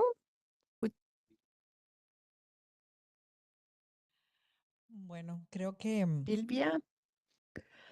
Well, I think all the lines of work, of initiatives that party states are having, well, we all have this mission of continuing placing the person in the center of all these dynamic actions. I take back that very powerful sentence of Veronica, nothing without us. All those initiatives, policies, constructions in order to generate a real, effective, efficient participation in populations and particularly in the most vulnerable ones, to have the person at the center and that we continue working united. That is one of the most significant messages of this forum. Yes, to be able and to duly work together among states and share these best practices that we are implementing, and also see and identify those objectives that are not being reached satisfactorily, and also share with other major good experiences and move forward in the true inclusion and accessibility. Andrew? Chair, permit me to close by adding my own voice of commendation for the work of state parties and member states around the room. It certainly is inspiring to hear about the work that many of you are doing, and there is a great deal of work left to be done. Certainly in the context of the Commonwealth Caribbean, there is a great deal, I think most member states have both signed and ratified the Convention on the Rights of Persons with Disabilities. The work left to be done is really to ensure that that signing, that ratification, and ultimately that implementation serves to improve the lives of persons with disabilities. The existence of these static international obligations are fine, but the reality of the situation is that there are a set of cross-cutting vulnerabilities that must be responded to.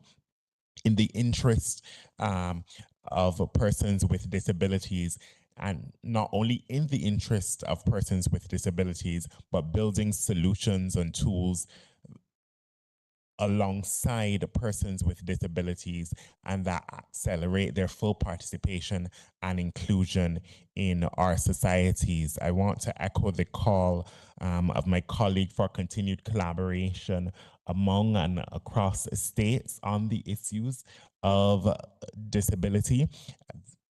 I think that this forum has presented an opportunity for rich discussion and dialogue, and I certainly hope that it continues as we seek to improve the lives of persons with disabilities across Latin America and the Caribbean. And as I close, I really want to again to think about our brothers and sisters in Jamaica, particularly those with disabilities who are now facing the extraordinary circumstances of rebuilding, and what does it mean for for effective public policy and for their full participation that they now have to deal with the vagaries of such a crisis. Thank you. Muchas gracias. Pamela, ¿algo más para decir? Pamela. Si Bueno, queda algo. me gustaría recalcar una cosita que no había podido decir, ¿ya? Y que tiene que ver con educación inclusiva, ya que es el tema de la privación de lengua, ¿ya? De la infancia sorda. ¿Ya? Entonces, para todos decir, recordar, ya, que así como nosotros, las personas que nacieron oyentes, adquieren lengua, su derecho a lengua a la edad 0, ¿ya? De 0 a 5, ¿ya? La infancia sorda no. Y por eso es importante generar política pública de acceso temprano desde el nacimiento a la lengua, para que podamos tener educación inclusiva para todos, ¿ya? Sin distinción, incluyendo a las personas sordas. La segunda cosa, ustedes, estamos hablando de cuidados y apoyos, de políticas de cuidados, de apoyos de largo plazo y a lo largo de toda la vida. Por favor, basadas en la comunidad. No gastemos más recursos en instituciones, no creemos más instituciones. Usemos los recursos para apoyos basados en la comunidad. La otra cosa, sigamos trabajando con la ciudadanía para la recopilación de datos. Trabajando codo a codo, Estado y sociedad civil, porque podemos aportar datos que los censos usualmente no consiguen, debido justamente a las barreras estructurales de desigualdad, donde la población no llega para responder. Y es importante capacitar a las oficinas de estadística para generar metodologías más inclusivas. Y bueno, y pedirle a la CEPAL también, y a todas las organizaciones internacionales, y a los mismos gobiernos también, que sigamos teniendo estos espacios, estas oportunidades de co-creación, de políticas regionales y globales. En los temas, en cualquier tema, donde las personas con discapacidad también estemos. Eso, gracias. Bueno, muchas gracias. Pero Bueno, yo reiterar lo que decía Federico hace un rato: si estamos diciendo que no hay que dejar a nadie atrás, estamos reconociendo que hay personas que quedan atrás. Las personas con discapacidad hemos sido históricamente invisibilizadas. Eso no puede seguir pasando. Agregar que necesitamos presupuestos adecuados para las personas con discapacidad. Es una inversión y no un gasto. Ningún organismo multilateral puede imponer recursos ni en discapacidad ni para las personas adultas mayores. Muchas gracias. bueno, muchas gracias. Nos queda entonces cerrar, agradecer especialmente a CEPAL, a UNSPA por esta instancia, por haber generado las condiciones para que podamos expresar desde este panel y el abordaje que se hizo en esta tarde del tema de la discapacidad, que tenía algunos ejes vinculados a la salud sexual y reproductiva, al cuidado de las personas mayores de 80 the care of persons of over 80, but undoubtedly, when you address this, you do so comprehensively. There is no other way of thinking of disability as persons who are part of society as a whole. And so also as part of the Uruguayan delegation, I would like to convey our commitment in terms of the application for the presidency, and so to continue at the next conference, joining with a great determination and inviting countries and organizations to join in the Cartagena group as a sphere of action. With the reference of the Montevideo Consensus, but also understanding that it is necessary to have specific instances so as to interpret in each historical context, interpret the documents in each historical context. As was said earlier, this was a document that was drafted more than 10 years back, and that obviously the reality at international level has changed. But the principles and convictions have not. We must integrate the policy as a key pillar. That is the determination behind all this. And what we want is to create credibility among our people, because often there is a distance between what is said and what is done. That leads to mistrust in political institutions and organizations, and this is detrimental and greatly conditions our possibilities of implementing these things, because the policies, to be effective, must be done with people, far more with regard to disability, because this is a topic that historically has been outside the spheres of discussion, technical and political, in our countries. And we need a closer tie, and we need ties between governments and people. For that, we need trust. So once again, I thank ECLAC, and we're hoping to meet again quite soon to continue speaking about disability.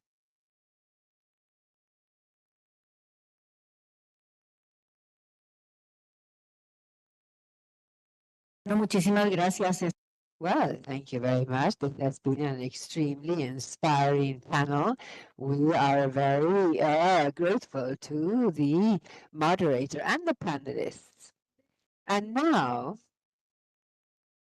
we're going to consider and adopt the agreements of the sixth meeting of presiding officers of the Regional Conference on Population and Development in Latin America and the Caribbean.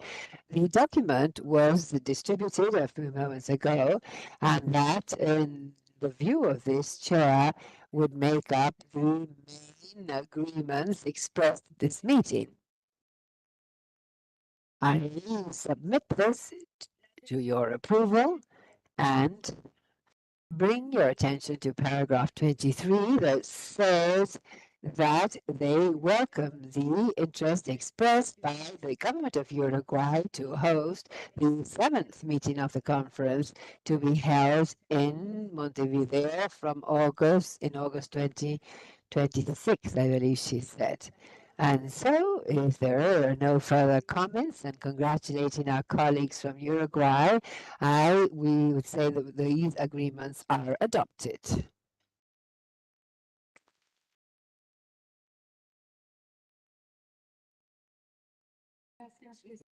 Muchas gracias, presidente. So, thank you very much, Chair. And now we will proceed, having adopted the agreements of this meeting of presiding officers.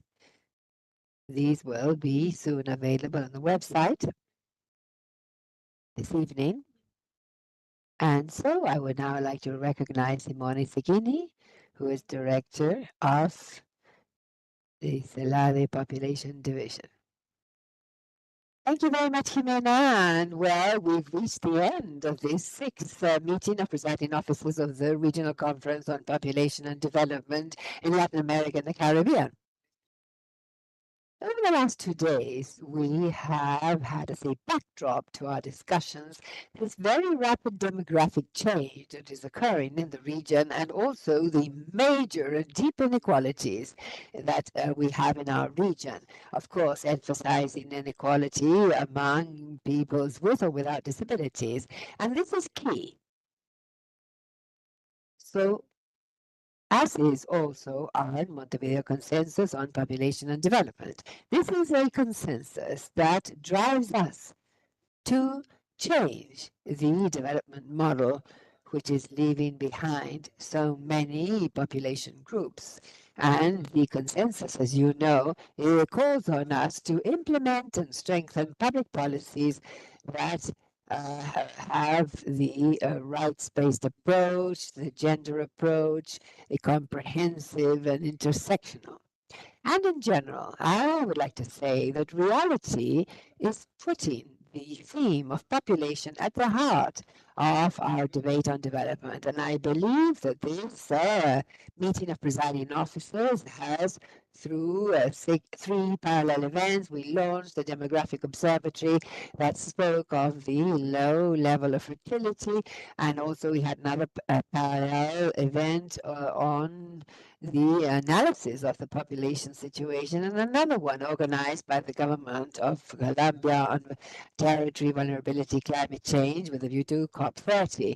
And they reminded us that the Montevideo Consensus has a chapter precisely on territorial inequality, spatial mobility, and vulnerability. And we've had these 2 excellent panels, the one this morning on the impact of demographic change on the Montevideo Consensus, and now the one that has just finished on persons with disabilities. From panel 1, I believe that we will be left with the fact that population is the most important resource to promote that productive, inclusive, and sustainable development that we are promoting so strongly at ECLAC. And also we've heard that, well, of course, demographic change and especially aging puts on the table major challenges for health systems, pensions, new demands, increasing demands on the care system that is still not as well developed as we would like, but also in terms of cost. We must recognize that aging opens up opportunities in the field of healthy aging, active changing. And also the panel has indicated that, well, we do have approaches, we do have political approaches. We are proposing intergenerational solidarity. We must build a society for all ages. And this is a very good example. We need to invest in the health of babies and children throughout their life cycle. And throughout these 2 days, we thank countries for their interventions who have shared their good practices and have also supported the Montevideo Consensus. But also we've heard in the last 2 days the challenges that we still have in terms of financing, in terms of coordination, and the institutionality. But yes, the most important thing is that countries in the agreements here, as well as here in the hall, all have committed to implement the Montevideo Consensus, which is our roadmap, and everything related to population and development. The Montevideo Consensus focuses on inequalities, on barriers faced by these various population groups in the realization of their rights. And this panel of so many inequalities, we're focusing on the barriers faced by persons with disabilities. We've heard here in this last panel too. I would simply like to highlight that although progress must be recognized, the challenges and this path to achieve the full enjoyment of rights for people with disabilities, the path is long. And we must overcome the approach of the medical approach, and the shortage of resources, budgets, and for care and support systems. And of course, the limitation of existing statistics and the need to improve this so as to not leave anyone behind.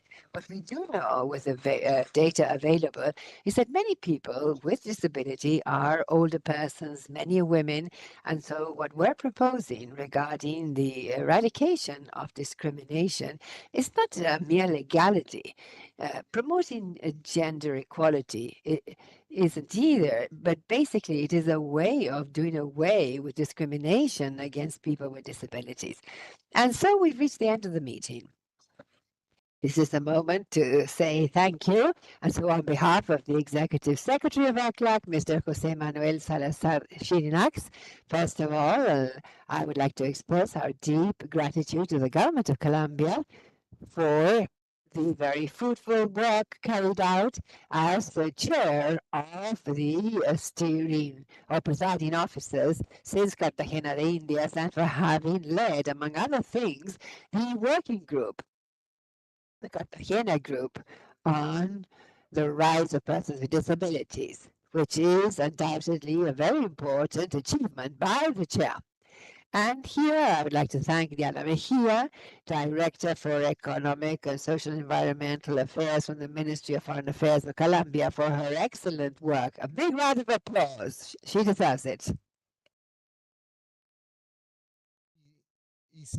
And so I believe that the discussions we've held, the need to continue addressing the theme calls is a call on the working groups of the Cartagena group, and this will be done with the drive by the government of Colombia. We will have to continue with a strategy to increase the inclusion for persons with disabilities and strengthen the protection of the human rights. And so also I'd like to thank the UN Population Fund, here with Jorge González Caro, and all colleagues in the room and who traveled to Santiago and who have stayed at the national offices but nevertheless contributed to the success of this meeting. The commitment of the Population Fund to the Montevideo Consensus is genuine, constant, and of course we will continue to work together. So thank you very much. And of course I thank each and every participant. At the meeting, we had 120 persons attending in Santiago, 24 country delegations, which shows the commitment to the Montevideo Consensus and this conference. 30 representatives of the civil society, academia, and more than 200 persons connected online. And of course, our solidarity with everyone who were unable to attend or nor online because Melissa hurricane took care of that situation in Cuba and elsewhere. And of course, we would like to thank the civil society for their participation and the declaration made at the start of this meeting.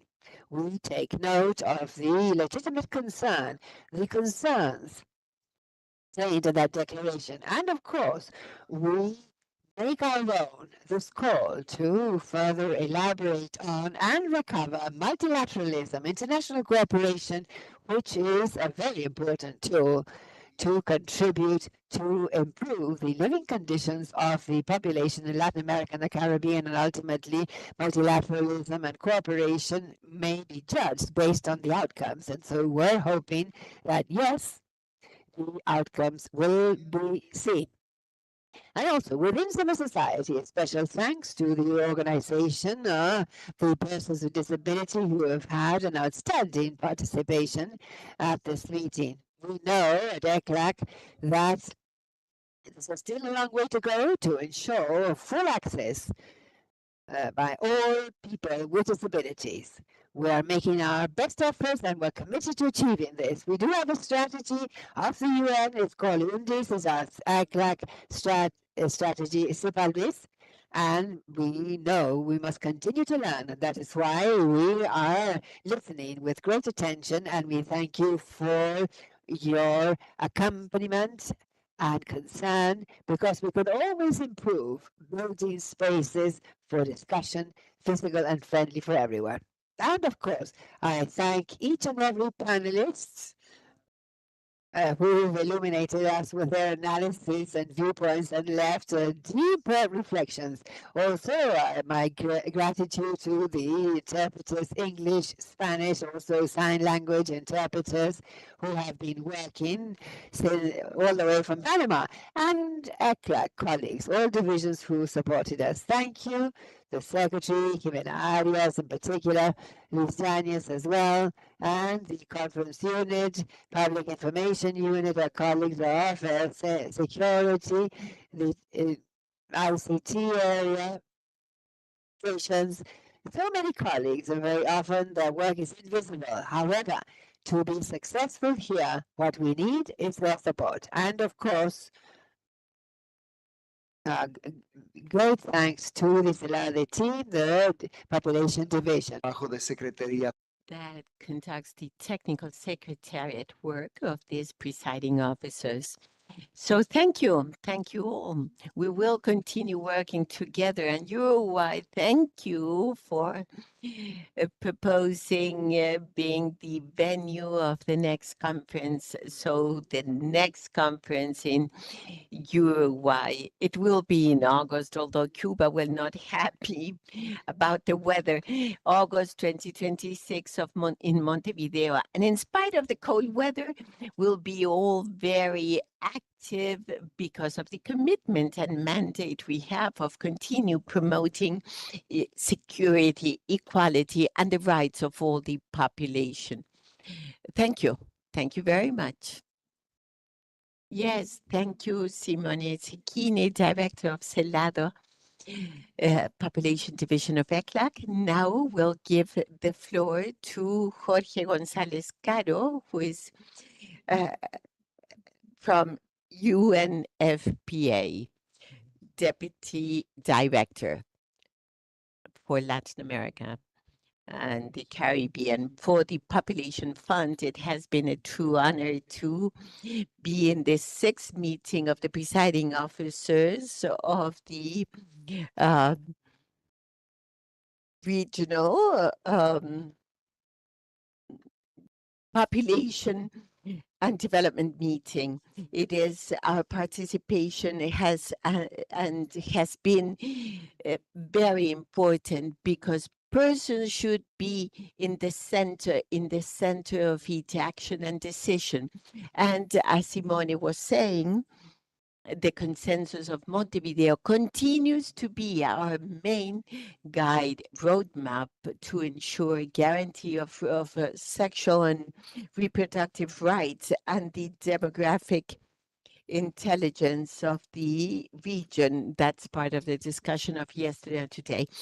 During these 2 days, we have heard progress in different countries in implementing the consensus, including the actions to guarantee the rights of persons with disabilities. I mean, the challenges are major ones that we need to face every day. Let us recall that the consensus of Montevideo is the most progressive document in the development of sexual and reproductive rights, continues to be the roadmap to move forward in this direction. The document presented yesterday of persons with disabilities, statistical visibility, and the exercise of rights was a revealing report, very revealing, telling us about the invisibility, discrimination, violence, and barriers that persons with disabilities face in access to essential services in the labor and economic arena. The data are crucial, but this information needs to be translated into public policies with an approach of rights and intersectionality, guaranteeing comprehensive well-being, elimination of barriers, and generation of autonomy with special attention to women and girls. That is why we congratulate the progress of Friends of the Presidency in the open composition of rights of persons with disability, the group of Cartagena. This group had an invaluable opportunity to consolidate the inclusion of the approach of disability in the implementation of the consensus. That is why we commend the elaboration of indicators. Governments and UNFPA. We will continue strengthening that in coordination with the government of Colombia and civil society. This morning, we were discussing about opportunities and challenges for the implementation of the consensus of Montevideo on population in the low fertility and demographic aging context. And of course, the socioeconomic challenges associated to that. We heard many progress, but Mandela said after escalating a hill, there are many more to escalate. There's much to be done ahead in the global and regional context. We are demanded to move urgent actions to solve the inequalities of the region and what we had seen before, to improve national statistical systems to produce disaggregated data with intersectional approaches, guiding public policies evidence-based with populations that face discriminations, elderly, indigenous peoples, Afro-descending peoples, to promote the sexual and reproductive health rights of all with an intersectional approach and respond effectively to demographic changes. Time is now.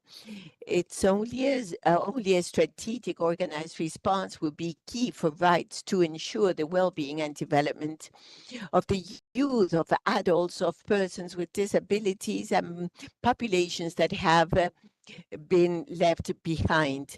Today, more than ever, we need a joint response, sustainable, of high-impact response. Our region is facing complex problems. If they are not addressed, there will be structural barriers for development. And there, now we have published gender violence, discrimination, maternal mortality, social standards that are detrimental for the autonomy of women. In population, we are placing accent in the subject of adolescent pregnancy and in the economic cost of these policies. That is, adolescent pregnancy and social policies have an enormous cost for development, not for the development of persons, but for the development of complete states. And that is why we think that the view we need to have about how to strengthen the economic argument of social investment is fundamental. To go beyond the vision of social programs as mere public expenditure and recognize them as a strategic investment in persons who are catalysts for economic development, sustainable development, and there we believe it is a smart economic policy. And have alliances. Nothing that we have said will be possible if we don't do it jointly with civil society, government organizations in general terms. Of course, to thank the work of CELADE, of ECLAC, the government of Colombia. The work you've done has been very active. Thank all the government representatives, civil society, feminist groups, persons, and organizations of disabilities for your organization. To all the UNFPA team. And I once again reaffirm our commitment with Cairo, with the consensus of Montevideo, and with this conference in general terms, and welcome the candidacy of Uruguay to preside the presiding officers meeting in Uruguay.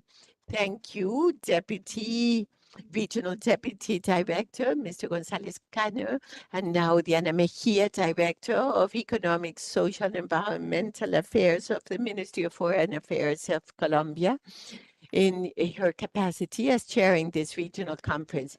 Before closing this meeting, I want to send a message from the presidency of these presiding officers that the message is commitment to continue advancing in the subjects in the 10 months left as chair. Together with CELADE and with UNFPA, and particularly advance in the work and consolidation of the Cartagena Group. We believe there is tremendous potential. It is a great opportunity, as it has been said here, but it is a space that it belongs to all of you, belongs to the governments, to civil society, belongs to persons with disability. Nothing without us, as it has been said this afternoon. So you're invited to work together. Let us work together in the Cartagena Group. Send your proposals, be part. Let us strengthen the group and make it truly, truly relevant in this regional agenda of population and development. So with this idea, I would like to close by thanking